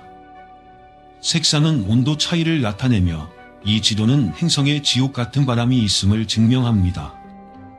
핫스팟이 있어야 할 곳에 있지 않기 때문입니다. 행성의 한 면은 별을 영구적으로 바라보므로 중심부가 행성에서 가장 뜨거운 지점이어야 하지만 그렇지 않습니다. 어떤 것이 행성의 핫스팟을 옆으로 밀어내며 이를 위해서는 엄청난 힘이 필요합니다. 시속 6,000마일로 지속적으로 강한 허리케인이 되어야 이러한 힘을 발휘할 수 있습니다. 이는 지구에서 가장 강력한 바람의 20배에 해당하며 음속의 8배 속도입니다. 기상 지도에서의 작은 변화는 외계 행성에서 초음속 바람이 난동을 부린다는 증거입니다. 정말로 지옥의 행성입니다. 우리는 놀라운 속도로 새로운 행성을 발견하고 있으며 평균적으로 매주 하나씩 발견하고 있습니다. 각 행성은 잠재적으로 지구와 같은 천국일 수 있지만 탐험을 거듭할수록 우리는 더욱 지옥 같은 세계를 찾고 있습니다. 어떤 행성은 악몽처럼 뜨거워서 거주할 수 없을 뿐만 아니라 존재해서도 안 됩니다. 이 목성 크기의 가스 행성은 지구에서 256광년 떨어진 곳에 있으며 적외선에서 별처럼 빛나며 우리의 태양계에서 가장 뜨거운 행성인 금성보다 수천 배 더 밝습니다. 온도는 3700도 화씨입니다. 행성이 이렇게 뜨거워지는 것은 거의 불가능합니다. 지옥 같은 온도는 그 모양에 대한 단서를 제공합니다. 별에서 충분한 빛을 흡수할 수 있는 완전히 검은 물체만이 이러한 끔찍한 온도에 도달할 수 있습니다. 별에서 멀어진 반면으로 접근한다면 당신은 앞에 오직 어둠만 보게 될 것이며 방사선이나 빛은 거의 없을 것입니다. 별들이 하늘의 한 부분을 피하는 것처럼 보일 수도 있습니다. 검은 포장도로가 햇빛을 흡수하고 맑은 날에 뜨거워지는 것처럼 검은 행성은 별 옆에서 있고 있습니다. 우리는 그 대기 화학을 이해하지 못합니다. 지구에는 이렇게 많은 빛을 흡수할 수 있는 것이 없습니다. 행성의 유일한 색상은 끔찍하게 뜨거운 핫스팟에서 나옵니다. 남면으로 날아가면 사물이 빨갛게 빛나기 시작합니다. 거기에는 거대한 소용돌이치는 폭풍이 있으며 오도 빨갛고 빛나고 있습니다. 정말로 지옥 같은 세계입니다. 깊은 내부에서는 이산화티타늄 구름이 지구의 100대 무게인 고체 핵 주위를 소용돌이치고 있습니다. 어둠이 가시화된 모습의 또 다른 지옥의 세계입니다. 그러나 어떤 행성들은 더 크고 불가능해 보이는 퍼즐을 제시합니다. 여기 미스터리가 있습니다. 모든 천문학 교과서는 거대한 목성 크기의 행성이 정말 추운 공간에서 멀리 형성된다고 말합니다. 그렇다면 왜 수성의 궤도 안에 목성 크기의 행성이 존재하는 것일까요? 목성형 행성은 부모별에서 멀리 떨어진 추운 공간에서만 형성될 수 있습니다. 이렇게 가까운 곳을 도는 가스 거인은 움직일 수 있다는 것을 의미합니다. 이것은 WESP-12b로 지옥의 뜨거운 비전입니다. 이 행성은 별에 너무 가까워서 궤도가 단 하루, 즉 지구의 하루 만에 완료됩니다. 이 세계는 매우 뜨거워서 4000도 화씨를 넘습니다. 믿을 수 없을 만큼 뜨겁습니다. WESP-12b는 우리 은하에서 가장 뜨거운 행성 중 하나입니다. 우리는 이런 것을 전에 본 적이 없습니다. 확실히 우주에서 가장 폭력적인 환경 중 하나입니다. WESP-12b는 별에서 겨우 200만 마일 떨어져 있습니다. 맹렬한 열은 대기를 부풀게 하여 스티로폼의 밀도를 가지게 만듭니다. 충분히 큰 욕조에서 떠다닐 수 있을 것입니다. 우리는 그것이 별에 너무 가까워서 중력, 즉 조석 효과가 그것을 거의 달걀 모양으로 왜곡시키고 있다고 생각합니다. 둥글지도 않고 길쭉합니다. 부풀어 오른 대기 아래 수천 마일 깊이에는 고체 핵이 있습니다. 그것은 탄소가 풍부하며 압력은 극단적입니다. 다이아몬드와 흑연의 산, 그리고 액체 타르의 바다가 있을 수 있습니다. 하지만 WESP-12b는 오래가지 못할 것입니다. 그 궤도는 너무 가까워서 별이 실제로 그것을 찢어버리고 있으며 매년 거의 190경톤의 가스를 찢어내고 있습니다. 1000만 년 후에는 WESP-12b가 사라질 것입니다. 문제는 이 행성이 처음에 어떻게 그렇게 가까이 위치하게 되었는가 하는 것입니다. 이것은 태양계의 탄생입니다. 중심에는 새로운 별이 있습니다. 그 주위에는 미세한 먼지 입자의 원반이 소용돌이치고 있습니다. 이것들이 행성이 만들어지는 과정입니다. 먼지 입자들이 충돌하고 매번 충돌할 때마다 합쳐져 더 커지며 마치 침대 밑에 먼지 뭉치처럼 됩니다. 10만 년 또는 100만 년이 지나면 이들은 매우 큰 먼지 뭉치가 되어 점점 더 커집니다. 별로부터 수조 마일 떨어진 곳에서는 얼음이 형성될 만큼 충분히 죽습니다. 얼음은 먼지와 가스를 흡수합니다.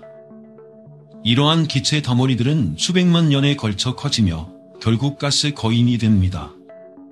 우리 태양계에서 가스 거인인 목성, 토성, 해왕성, 그리고 천왕성은 모두 이렇게 형성되어 오늘날 우리가 여전히 볼 수 있는 먼 궤도를 돌고 있습니다. 그렇다면 WESP-12b는 어떻게 그렇게 끔찍하게 별에 가까이 위치하게 되었을까요? 답은 중력입니다. 이 행성은 거대하여 목성보다 40% 더 많은 질량을 가지고 있습니다. 이 거대한 중력이 자신이 형성된 먼지 원발을 방해하여 난기류를 만들어내며 따라서 이 행성은 원반에서 밀도 파동을 생성합니다. 이를 대양의 파동으로 비유할 수 있습니다. 이 가스 거인은 은하의 서퍼가 됩니다. 수십만 년에 걸쳐 행성은 별 쪽으로 밀려나는 파도를 타고 이동합니다. 행성이 별에 점점 가까워질수록 별에서 방출되는 방사선을 더욱 강하게 느끼게 되며 수백만 마일의 차가운 태양계 외곽에서 오늘날 우리가 관찰하는 뜨겁고 조밀한 궤도로 이동하면서 열이 가해집니다. 얼음으로 뒤덮인 세계는 지옥의 행성이 됩니다. 누구도 별에서 10억 마일 떨어진 곳에서 행성을 형성하고 그것이 어떻게 내 쪽으로 이동할 수 있는지에 대한 실질적인 단서를 가지고 있지 않았습니다. 이는 정말 놀라운 일입니다. 하지만 이것이 어떻게 이러한 행성들이 처음에 별에 그렇게 가까이 위치하게 되었는지에 대한 유일한 설명입니다. WESP-12b는 기괴하지만 혼자가 아닙니다. 우리는 이러한 초근접 거인 행성을 많이 발견했으며 이를 뜨거운 목성이라고 부릅니다. 초음속 바람에 의해 유린당하고 밤보다 더 어두우며 지옥보다 더 뜨거운 이 뜨거운 목성들은 모두 한 가지 공통점이 있습니다. 여기에는 생명이 없습니다.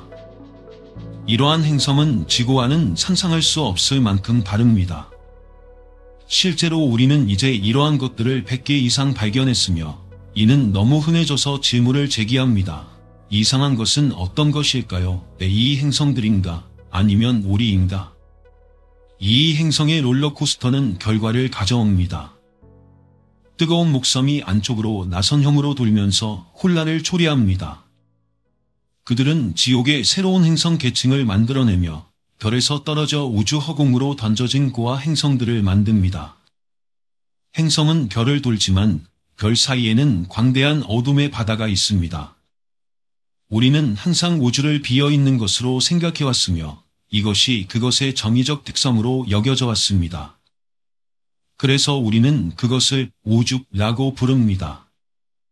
하지만 행성 탐사자들이 별을 바라보는 것을 중단하고 깊은 우주를 응시하기 시작했을 때 놀라운 발견을 하게 되었습니다. 별들 사이의 어둠 속에서 행성들이 나타나기 시작했습니다. 첫째는 하나의 어두운 가스 거인, 그 후에 여러 개가 더 나타났습니다. 결국 10개의 어두운 별 없는 행성이 우주의 그림자 속에서 등장했습니다. 나는 종종 이러한 방란 행성 중 하나에 있는 것이 어떤 느낌일지 궁금해합니다. 별들 사이에서 떠다니는 밤하늘은 완전히 검은색이며 별들이 점점 찍혀 있습니다. 아름답지만 만약 이러한 행성 중 하나에 있다면 당신은 영원한 밤의 세계에 있게 될 것입니다. 해가 뜨지 않고 해가 지지 않으며 태양의 따뜻함이 없습니다. 이러한 행성들은 한때 별 주위에서 형성되었지만 이제는 우주의 어둠을 방황하고 있습니다. 그들의 여정은 폭력적이었습니다. 각각은 뜨거운 목성의 중력에 의해 고향 궤도에서 쫓겨났습니다.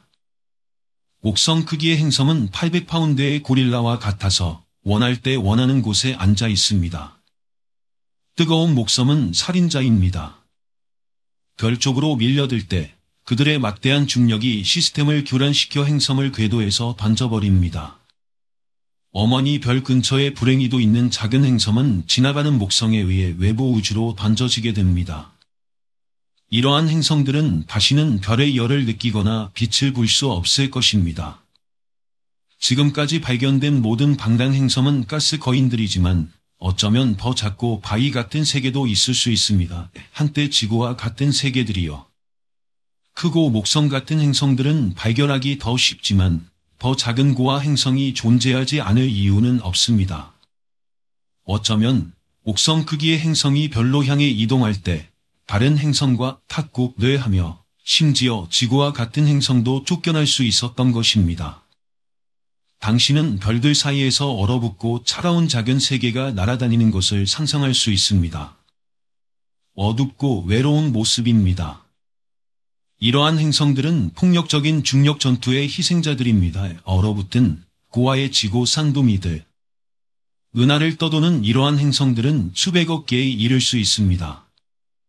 은하에는 고작 수백억 개의 별밖에 없으므로 이러한 방랑 행성이 실제로 별보다 더 많을 수 있습니다. 현재 우리는 매주 적어도 하나의 새로운 외계 행성을 발견하고 있습니다. 기술이 발전함에 따라 우리는 별 주위를 도는 점점 더 작은 행성들을 탐지할 수 있게 될 것입니다. 우리와 같은 고체 표면을 가진 세계들입니다. 하지만 우리가 찾은 첫 번째 암석 행성들은 지구와는 전혀 다릅니다. 이러한 행성들은 지옥을 겪고 돌아왔습니다.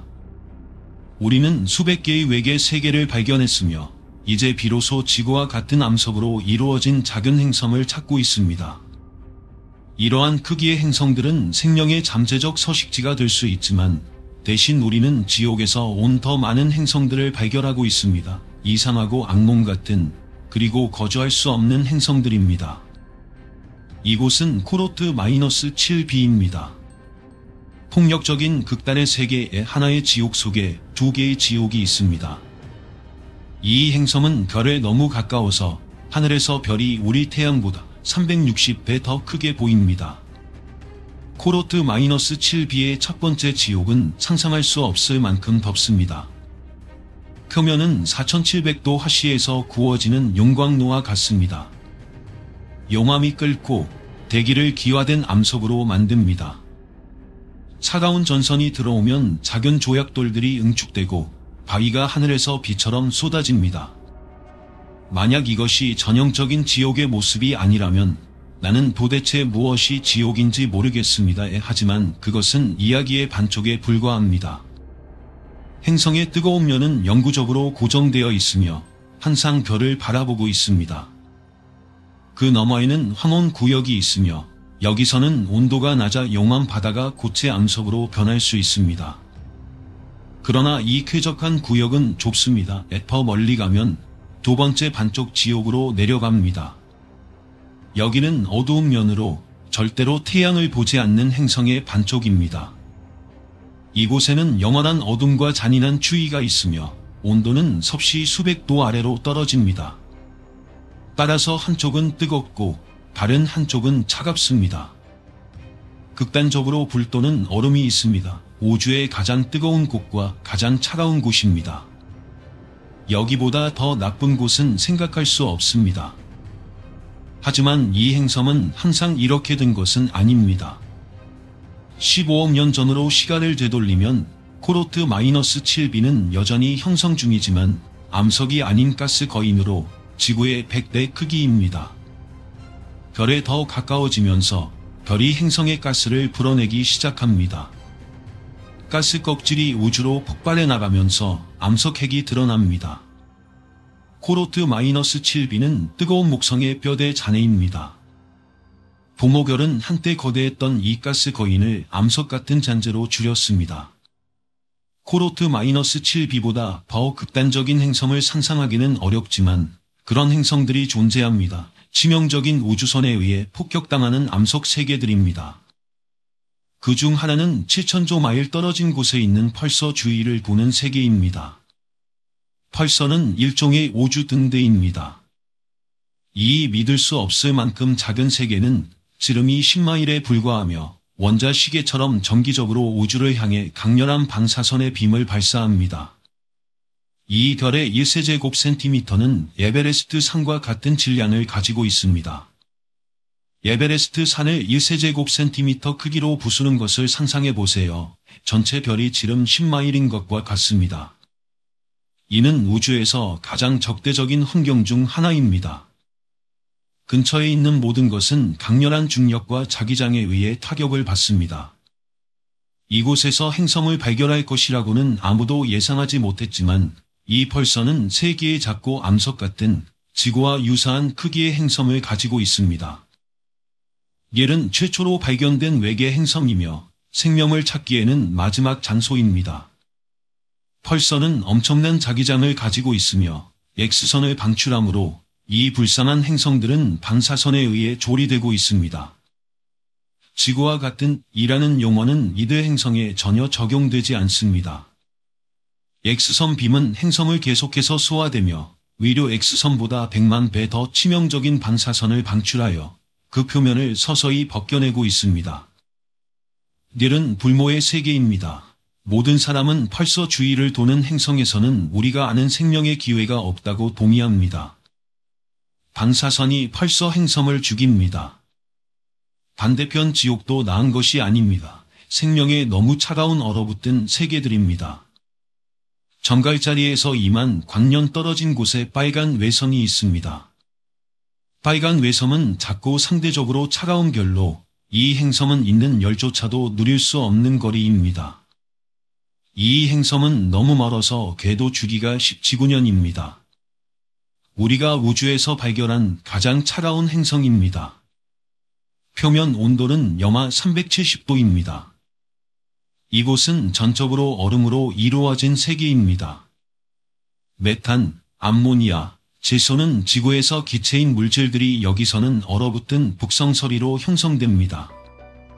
비나, 협곡, 얼음 절벽이 유일한 지형입니다. 지옥은 진정으로 얼어붙었습니다. 지구에 감잡기 힘든 쌍둥이를 찾는 우리의 탐색은 또 다른 막다른 길에 이릅니다. 어쩌면 우리는 정말로 혼자일지도 모릅니다. 아니면 생명에 적합한 외계 세계의 첫 번째 유혹적인 조각들이 모든 것을 변화시킬까요? 지구는 우리 태양계에서 유일한 거주 가능한 세계이지만 수백억 개의 별이 있는 은하에서 우리는 정말 혼자일 수 있을까요? 이는 행성 탐색자들이 답하려고 하는 질문입니다. 제 생각에는 외계 행성을 발견하는 전체 목적은 우리가 우주에서 진정한 위치를 확립하는 것입니다. 우리는 누구입니까? 우리는 우주의 체계에서 어디에 속합니까? 우리와 같은 생명을 지탱할 수 있는 다른 행성들이 존재합니까? 그 질문에 대해 나사의 케플러 우주망원경이 있습니다. 케플러는 행성이 별에서 얼마나 떨어져 있는지를 계산할 수 있게 해주며 이는 생명을 유지할 수 있는지를 파악하는 데 중요합니다. 지구에서의 생명은 우리가 태양에서 완벽한 거리에 너무 덥지도 않고 너무 춥지도 않고 액체 상태의 물, 바다, 강, 호수, 비, 그리고 생명에 적합한 거리에서 가능하기 때문에 존재합니다. 기자들이 돈을 따라가라 라고 말하는 것처럼 천문학자들은 물을 따라가라 라고 말합니다. 물은 대부분의 화학물질을 녹이는 보편적인 용매이며 DNA가 시작된 곳이기 때문입니다. 액체 상태의 물이 있는 곳에는 생명이 있을 수 있습니다. 우리는 부모결에 너무 가까워서 모든 물이 끓어버릴 행성들을 찾지 않고 너무 멀어서 모든 물이 얼어버릴 행성들을 찾고 있습니다. 우리는 표면에 액체 상태의 물이 고일 수 있는 적정 온도가 있는 골디락스 존을 찾고 있습니다. 케플러가 새로운 행성을 식별하면 천문학자들은 그 행성이 부모결에 거주 가능한 영역에 있는지 확인합니다. 지금까지 케플러는 단 하나의 확인된 지구 쌍둥이를 발견하지 못했지만 2000개 이상의 행성 후보를 식별했습니다. 그리고 이러한 행성의 풍부함이 과학자들에게 희망을 줍니다. 기억해야 할 중요한 점은 우리가 완전히 생명체가 살 수 없는 이 끔찍한 행성들을 발견하고 있지만 우리는 그 수가 수백 개에서 수천 개에 이른다는 것입니다. 이것은 행성을 만드는 것이 쉽다는 것을 알려줍니다. 그리고 이는 희귀한 행성들도 많은 수로 존재할 가능성이 있음을 의미합니다. 지구가 우리 은하에서 희귀하고 귀중한 보석이라면 그곳에는 수십 개 또는 수백 개의 유사한 행성들이 있을 수 있습니다. 케플러는 행성들로 가득한 우주를 우리에게 보여주었습니다. 우리는 이제 우리 은하에서 몇 개의 행성이 있을지 추정할 수 있습니다. 500억 개입니다. 500억 개의 세계가 발견되기를 기다리고 있습니다. 우리는 이 중 1%가 그들의 별의 골디락스 존에 있을 것이라고 생각합니다. 즉, 5억 개의 행성이 각기 생명을 품을 가능성이 있는 행성들입니다. 아직 발견하지 못했지만 우리는 점점 더 가까워지고 있습니다. 이것은 글리 제581입니다. 지구에서 20광년 떨어진 빨간 외선입니다. 글리 제581은 아주 작은 별입니다. 만약 태양이 100와트 전구만큼 밝다면 글리 제581은 아주 작은 크리스마스 트리 전구처럼 작고 요정 같은 빛, 매우 작습니다. 이는 거주 가능한 영역을 안쪽으로 이동하게 합니다. 왜냐하면 충분히 따뜻하려면 별 바로 옆에 꼭 붙어 있어야 하기 때문입니다. 그 별에는 4개의 행성이 있습니다. 3개는 액체 상태의 물에 너무 가깝고 너무 뜨겁지만 4번째는 다릅니다. 그것은 지구의 2배 크기인 암석으로 이루어진 세계로 골디락스 존의 가장자리에 위치하고 있습니다. 이론적으로 그 행성이 두꺼운 이산화탄소 대기를 가지고 있다면 충분한 열을 가두어 구름과 비, 그리고 바다를 가질 수 있습니다. 그곳은 지구의 중력이 2배인 이상한 곳으로 영원한 붉은 황혼 속에 잠겨 있습니다. 하지만 지금 이 이상한 세계는 우리가 가진 지구와 같은 행성에 가장 가깝습니다. 이는 유망한 시작입니다. 우리가 정말로 저 위, 그 별 주위에 지구와 같은 행성이 있다는 사실을 알게 된다면 사람들의 하늘에 대한 시각과 우주에서의 위치 인식이 근본적으로 변화할 것입니다. 이는 저에게만이 아니라 인류 전체에게도 심오한 순간이 될 것입니다. 우리의 목표는 또 다른 지구를 찾는 것이지만 그 과정에서 우리가 상상할 수 있는 것 이상으로 많은 것들을 발견할 것입니다. 제가 가장 좋아하는 부분은 이것입니다. 우리는 더 많은 행성을 찾는 과정에서 다음 코너에 어떤 미친 일이 있을지 알지 못합니다. 저는 그것을 상상조차 할 수 없습니다. 20년 전 우리가 아는 유일한 행성은 우리 태양계에 있던 것들이었습니다. 이제는 수백 개가 있으며 모두 우리의 고향과는 매우 다릅니다. 우주는 지옥 같은 세계들로 가득 차 있습니다. 매우 뜨겁고 극도로 차갑습니다. 보통의 별자리지만 우리 은하에서 가장 비범한 별 중 하나가 있습니다. 지구에서 8.7광년 떨어진 곳에 UV 캐티가 있습니다. 이 신비로운 물체는 1분도 안 되어 5배 더 밝아질 수 있습니다. 이 별을 도는 어떤 행성이 있다면 그 열에 의해 간파당에 빠르게 얼어붙은 표면이 녹을 것입니다. 그런 다음 불과 몇 초 후 별이 어두워지며 행성은 얼음 같은 어둠 속으로 물러납니다. 하지만 UV 캐티는 더 나아갈 준비가 되어 있습니다. 별은 다시 밝아지기 시작하지만 이번에는 멈추지 않습니다. 탈선한 지옥불처럼 단 20초 만에 정상보다 75배 더 밝아집니다. UV 캐티는 메가 플레어를 방출했습니다. 별 표면에서 발생하는 엄청난 에너지 폭발입니다. 만약 태양이 이런 메가 플레어를 방출한다면 우리는 끝장입니다. 만약 당신이 지구의 표면에 서 있고 태양이 75배 더 밝아진다면 단 1분 또는 2분이라도 그것은 아마도 당신이 마지막으로 보는 것이 될 것입니다. 지구의 온도가 급격히 상승하여 거대한 화재를 일으킬 것입니다. 모든 것을 유리하게 될 것입니다. 지구는 UV 캐티에서 멀리 떨어져 있으므로 우리는 그 특정 별로부터 안전하지만 더 많은 별을 연구할수록 더 많은 플레어를 발견하게 됩니다. 얘는 모든 방향으로 발사되며 때때로 우리를 향해 직접 발사되기도 합니다. 지구에 가까운 별일수록 위험이 커지며 다른 모든 별보다 훨씬 더 가까운 별이 있습니다. 바로 우리의 태양입니다. 태양은 안정적이고 차분해 보이지만 그 눈부심 뒤에는 괴물이 있습니다. 태양 관측소는 그 폭력성을 포착합니다. 플레어가 그 표면에서 상상할 수 없는 규모의 거대한 폭발로 분출됩니다. 하나의 플레어는 태양 표면에서 가장 에너지가 강한 것 중 하나로 2억 개 이상의 수소 원자 폭탄에 해당합니다. 이는 인류의 에너지 소비를 약 200만 년 동안 충당할 수 있는 에너지입니다. 각 플레어는 4천억 조명의 밝기를 가집니다. 그러나 가시광선은 방출되는 에너지의 일부에 불과합니다. 라디오파, 적외선 열, 자외선, 심지어 X선이 모든 플레어에서 믿을 수 없는 강도로 방출됩니다.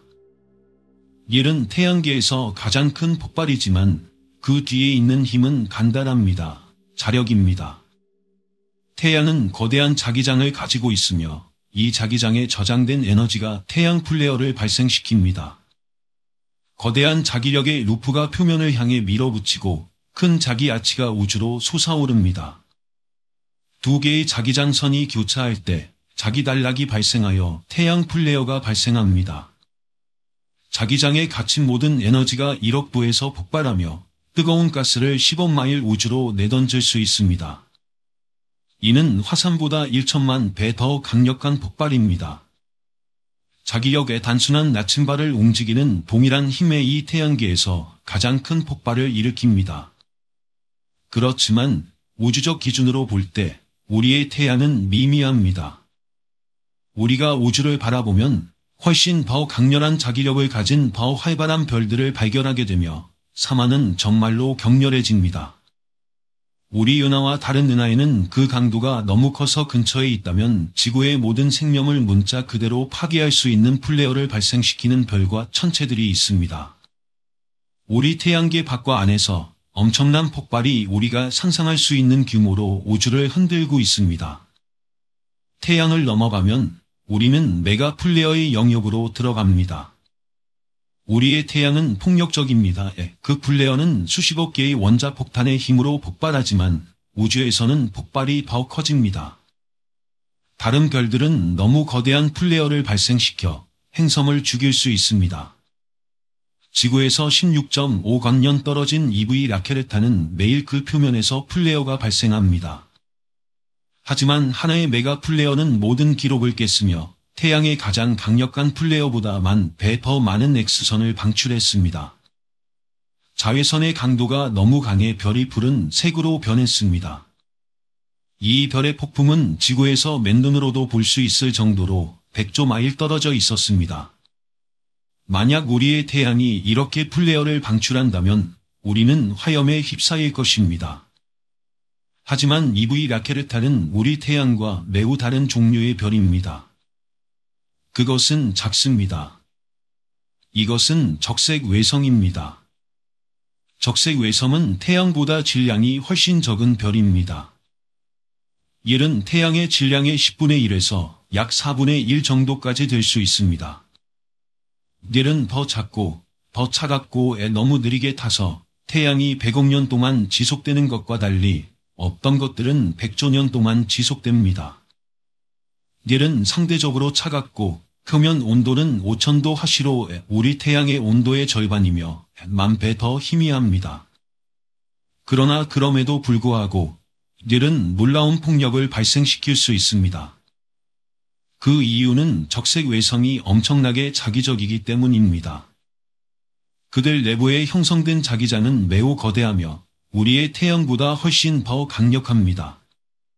이는 그 자기장이 엉켜 있을 때 방출될 수 있는 자기장 에너지가 믿을 수 없을 정도로 강렬하다는 것을 의미하며 비록 이 별들이 가시광선에서 매우 어둡더라도 태양보다 수천 배 더 에너지가 강한 플레어를 발생시킬 수 있습니다. 이 플레어를 발생할 때 가까이 가고 싶지 않을 것입니다.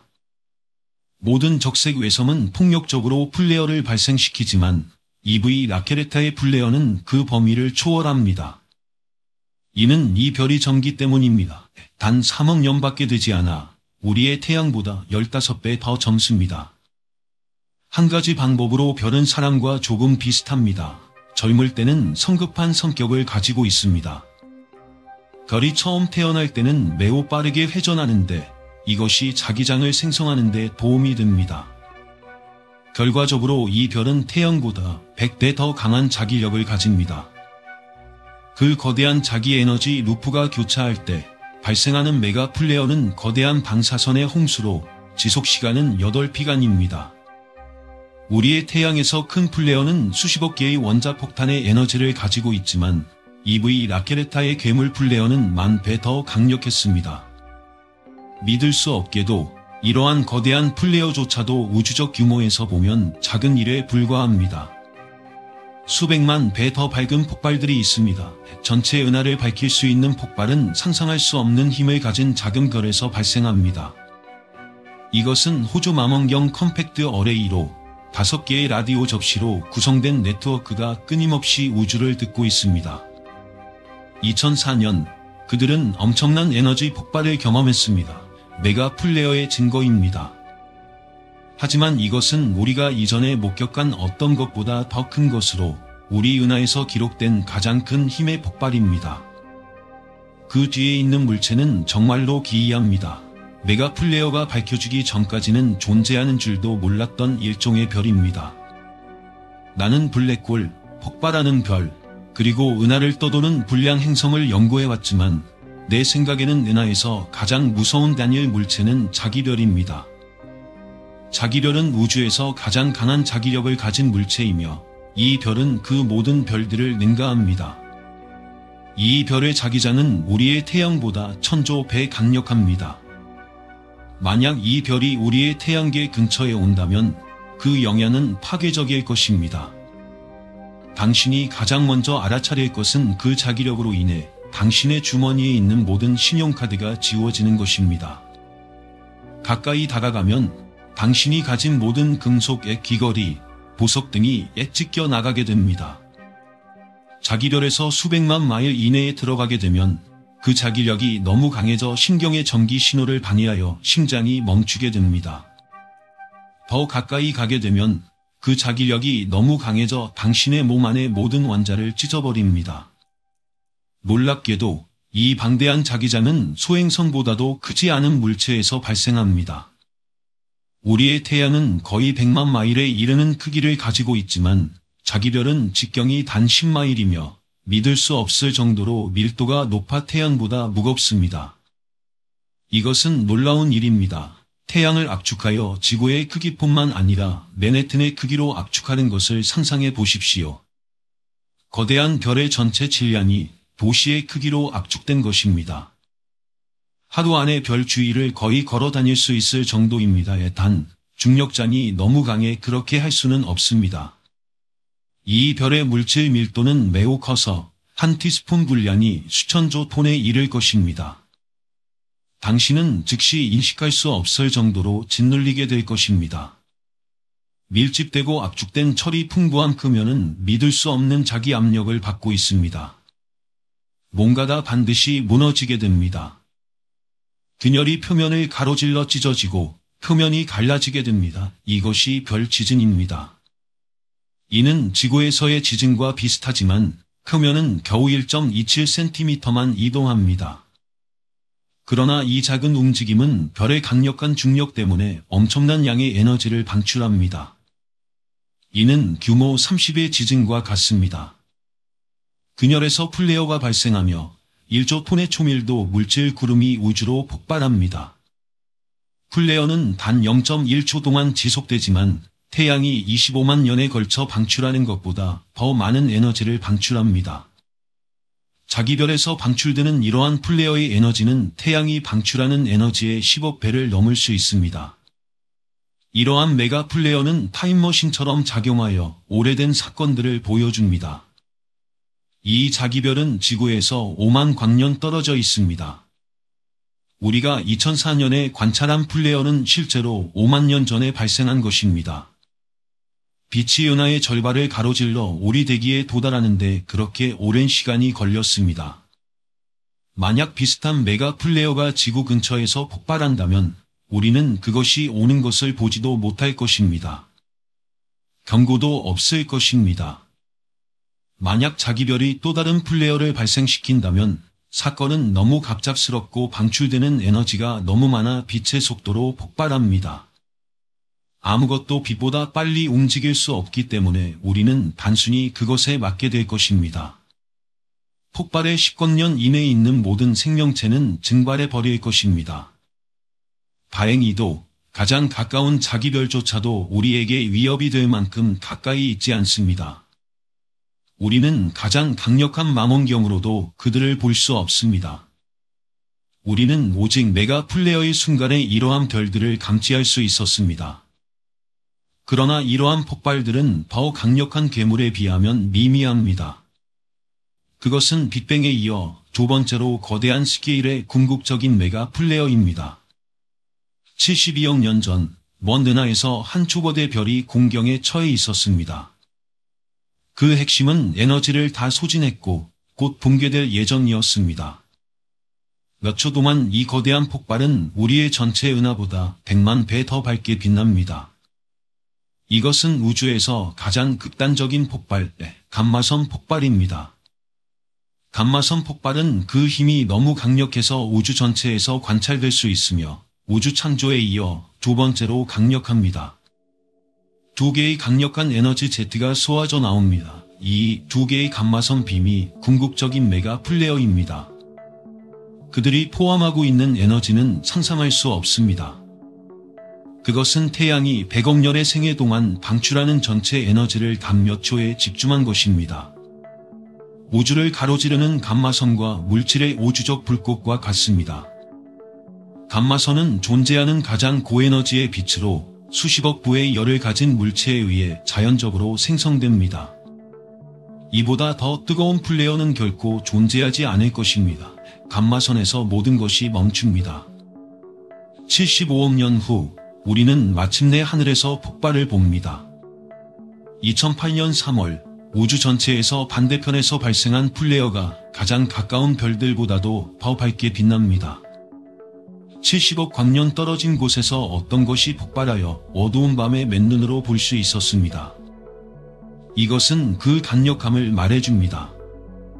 이것은 지금까지 목격된 가장 큰 플레어이지만 또한 우주에서 가장 파괴적인 존재의 탄생을 나타내는 신호이기도 합니다. 붕괴하는 별의 핵심에서 블랙홀 하나가 형성되었습니다. 그것은 별을 내부에서부터 소모하고 별이 결국 재앙적인 초신성으로 폭발할 때 남은 것은 태어난 블랙홀뿐입니다. 보통 우리가 우주를 바라볼 때 우리는 수백만 년 된 오래된 블랙홀들을 봅니다. 그러나 아기 블랙홀의 탄생을 목격하는 것은 놀라운 사건이며 그것이 우리가 감마선 폭발이라고 생각하는 것입니다. 놀랍게도 이러한 거대한 폭발은 흔합니다. 우리는 매년 350건 이상의 감마선 폭발을 감지하며 우리의 위성은 밀키웨이 은하 밖의 모든 방향에서 몇 시간마다 그것들을 포착합니다. 감마선 메가 플레어는 우주에서 가장 경외감을 불러일으키는 비밀 중 하나를 밝혀줍니다. 매일 새로운 블랙홀이 태어납니다. 이러한 폭발의 대부분은 아주 오래전에 지구에서 멀리 발생했지만 만약 우리 은하 안에서 폭발이 발생한다면 그것은 파괴적일 수 있습니다. 감마선 폭발이 지구에서 겨우 100광년 떨어진 곳에서 발생한다면 그것은 지구 표면의 매 제곱마일마다 2메가톤 핵폭탄이 폭발하는 것과 같을 것입니다. 마치 수백만 개의 핵무기가 지구 위에서 폭발하는 것과 같을 것입니다. 그것은 우리가 아는 모든 생명의 종말을 의미합니다. 영원히. 감마선 폭발은 존재하는 가장 강력한 메가 플레어이지만 우리에게 가장 위험한 것은 아닙니다. 지구에 대한 가장 큰 위협은 두려운 가까운 곳에 있습니다. 바로 우리 태양계의 중심에 있습니다. 우리는 한때 우리의 태양계에서 안전하다고 믿고 무지하게 행복하게 살았습니다. 이제 우리는 지구가 우주의 사격장에서 위치하고 있다는 것을 알고 있습니다. 우리가 보는 곳마다 괴물 같은 메가 플레어가 있습니다. 그러나 가장 치명적인 우주 무기는 바로 우리 문턱에 있습니다. 우리의 태양입니다. 우리는 태양이 정적이고 유익하며 친절하다고 믿도록 유도되었습니다. 그러나 그것은 잘못된 생각입니다. 태양은 역동적입니다. 어떤 의미에서는 살아있습니다. 그것은 우리가 거의 이해할 수 없는 규모로 자기장을 생성하며 그 가장 강력한 무기는 이것입니다. 코로나 질량 방출. 거대한 태양 폭발이 별의 일부를 찢어내어 우주로 던져보냅니다. 코로나 질량 방출은 태양 플레어와 관련이 있지만 더 큽니다. 태양 플레어는 토네이도와 같다고 생각할 수 있습니다. 매우 강력하고 매우 강렬하며 반명합니다. 그러나 코로나 질량 방출은 허리케인과 같습니다. 훨씬 더 많은 에너지를 가지고 있고 훨씬 더 크며 며칠 동안 지속됩니다. 코로나 질량 방출은 자기 단락에서 시작됩니다. 자기 아크가 태양 표면에서 나타나고 갇힌 태양 에너지로 빛납니다. 무프가 교차할 때 에너지의 화재 폭풍을 촉발하고 태양이 폭발합니다. 태양 물질이 표면에서 폭발하여 우주로 던져집니다. 엄청난 크기의 슈퍼핫가스와 하전 입자의 구름입니다. 이 거대한 불출부 중 하나가 방출될 때 그것은 태양의 총 밝기의 약 10%에 해당하는 에너지를 1초 동안 방출하며 지구를 향해 발사됩니다. 100억 톤 이상의 물질이 시속 100만 마일이 넘는 속도로 쏘아져 나갑니다. 코로나 질량 방출의 힘은 정말 놀랍습니다. 우리의 우주선이 지구에서 태양까지 이동하는데 몇 년이 걸리는 동안 코로나 질량 방출은 그 거리를 단 몇 예, 때로는 몇 시간 또는 더 빠른 속도로 가로지를 수 있습니다. 이는 엄청나게 강력한 사건들입니다. 강력하지만 또한 치명적입니다. 때때로 태양은 코로나 질량 방출을 지구를 향해 직접 쏘아보냅니다. 정기적으로 하전된 구름은 우리의 전자기기에 피해를 주어 전력망을 녹이고 퓨즈를 터뜨리며 통신을 방해합니다. 그러나 이것은 정말 큰 코로나 질량 방출이 초래할 파괴와 비교할 수 없습니다. 이런 사건은 위성을 파괴하고 GPS와 인터넷을 마비시키며 모든 종류의 중요한 시스템을 중단시킬 수 있습니다. 이 거대한 태양 폭풍이 지구에 닿으면 위성에 대한 피해만으로도 1천억 달러에 이를 것입니다. 단지 한 도시가 아닌 전 세계 수백 개의 도시가 정전되는 모습을 상상해 보십시오. 지구의 전체 재산 피해는 약 2조 달러에 달할 것입니다. 우리는 50년 또는 100년 전으로 되돌아가 전기가 없는 세상에 살게 될 수도 있습니다. 대규모 태양 폭풍은 드물게 발생합니다. 평균적으로 거대한 코로나 질량 방출이 지구를 강타하는 것은 500년에 한 번 정도입니다. 하지만 과거에 이런 일이 있었고 다시 일어날 것입니다. 2003년에는 역사상 가장 큰 코로나 질량 방출 중 하나가 발생했지만 다행히도 지구를 피했습니다. 그러나 언젠가는 이러한 총알이 지구를 향해 발사될 것이며 그때 우리는 경계를 강화해야 할 것입니다. 우리 행성은 우주 깊은 곳에서의 메가 플레어뿐만 아니라 우리의 태양으로부터도 위협받고 있습니다. 태양은 매일 수십억 톤의 뜨거운 가스와 하전 입자를 우주로 쏘아보내며 때로는 이를 우리를 향해 직접 쏘아보냅니다. 제가 놀랍다고 생각하는 것은 지구가 이 우주적 사격장 한가운데에 위치하고 있음에도 불구하고 우리는 이러한 공격을 견뎌냈다는 것입니다. 우리는 지구의 자기장에 의해 보호받고 있습니다. 그 힘은 믿을 수 없을 정도로 약하지만 우리를 안전하게 지켜주기에 충분합니다. 일반 냉장고 자석을 생각해 보십시오. 그 자석은 지구의 자기장보다 더 많은 자기력을 가집니다. 이 자기 방패가 없다면 모든 코로나 질량 방출이 지구의 대기를 벗겨낼 것이고 우리는 태양 반사선에 의해 타버릴 것입니다. 우리는 어떻게 이것을 알고 있을까요? 그 이유는 우리의 이웃 중 하나인 화성에서 일어난 일 때문입니다. 화성은 자기장이 없는 행성이 어떤 일이 일어나는지를 보여주는 예입니다. 화성은 현재 얼어붙은 사막이며 대기는 지구의 대기보다 밀도가 1%에 불과합니다. 이것은 자기장이 없기 때문입니다. 수십억 년에 걸쳐 태양 입자들이 화성의 공기를 벗겨내었고 그로 인해 현재 화성의 대기는 매우 얇습니다. 지구에서는 우리는 자기장이 있고 대기가 있습니다. 이것은 우연이 아닙니다. 우리는 자기장 덕분에 숨을 쉴 수 있습니다. 지구 표면에서 우리의 자기 방패 아래 안전하게 우리는 북극광과 남극광의 형태로 우리의 격렬한 태양의 힘을 목격할 수 있습니다. 매 초마다 수조 개의 하전 입자가 지구에 충돌합니다. 자기 방패는 이들을 극으로 모아 대기 중의 가스 분자를 에너지를 부여하여 빛나게 만듭니다. 이는 장과를 이루는 화학적 빛의 시호를 생성합니다. 산소는 초록색으로 빛나고 질소는 파란색 또는 빨간색으로 빛납니다. 오로라는 자기장 간의 전투를 증명합니다. 태양의 자기장이 코로나 질량 방출을 생성하고 지구의 자기장이 우리를 그로부터 보호합니다. 자기장은 자연의 가장 신비로운 힘 중 하나이며 이제 우리는 그것이 우주를 어떻게 형성하는지 이해하기 시작하고 있습니다. 메가플레어는 자기장을 가시화하여 자기장의 놀라운 힘의 빛을 비춥니다.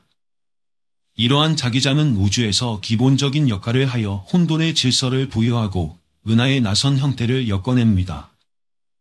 겔은 수십만 광년에 걸쳐 뻗어 있지만 지구의 자기장보다 10만 배 약합니다. 은하 내에도 더 작은 자기장이 존재하여 물질을 분자 구름과 장관을 이루는 서문으로 조직합니다. 겔 서문은 새로운 별이 태어나는 곳입니다. 우리는 이제 자기장이 빈 공간에도 스며들어 있으며 이는 지구의 자기장보다 1조분의 1의 힘으로 대폭발 동안 생성된 것임을 발견했습니다. 이것은 자기 우주이며 놀랍게도 보이지 않지만 자기장은 우주의 모든 측면에서 중요한 역할을 합니다. 겔은 태양 반사선으로부터 우리를 보호하고 적색 외선과 자력별의 폭발에 영향을 미치며 감마선 폭발과 같은 우주에서 가장 에너지가 크고 격렬한 과정에 영향을 미칩니다. 자기장은 모든 규모의 물체에 동역하게 영향을 미치며 우주를 폭력적이고 매혹적인 장소로 만듭니다. 메가플레어는 우주를 밝히며 우리가 다른 방법으로는 볼 수 없는 것들을 드러냅니다. 우주의 멈컨이나 수십억 년 전의 사건들을 순간적으로 폭로합니다. 블랙홀이 태어나고 별이 죽습니다. 이 플레어들은 우주의 경이로운 비밀을 드러내며 그 가장 놀랍고 신비로운 현상에 빛을 비춥니다.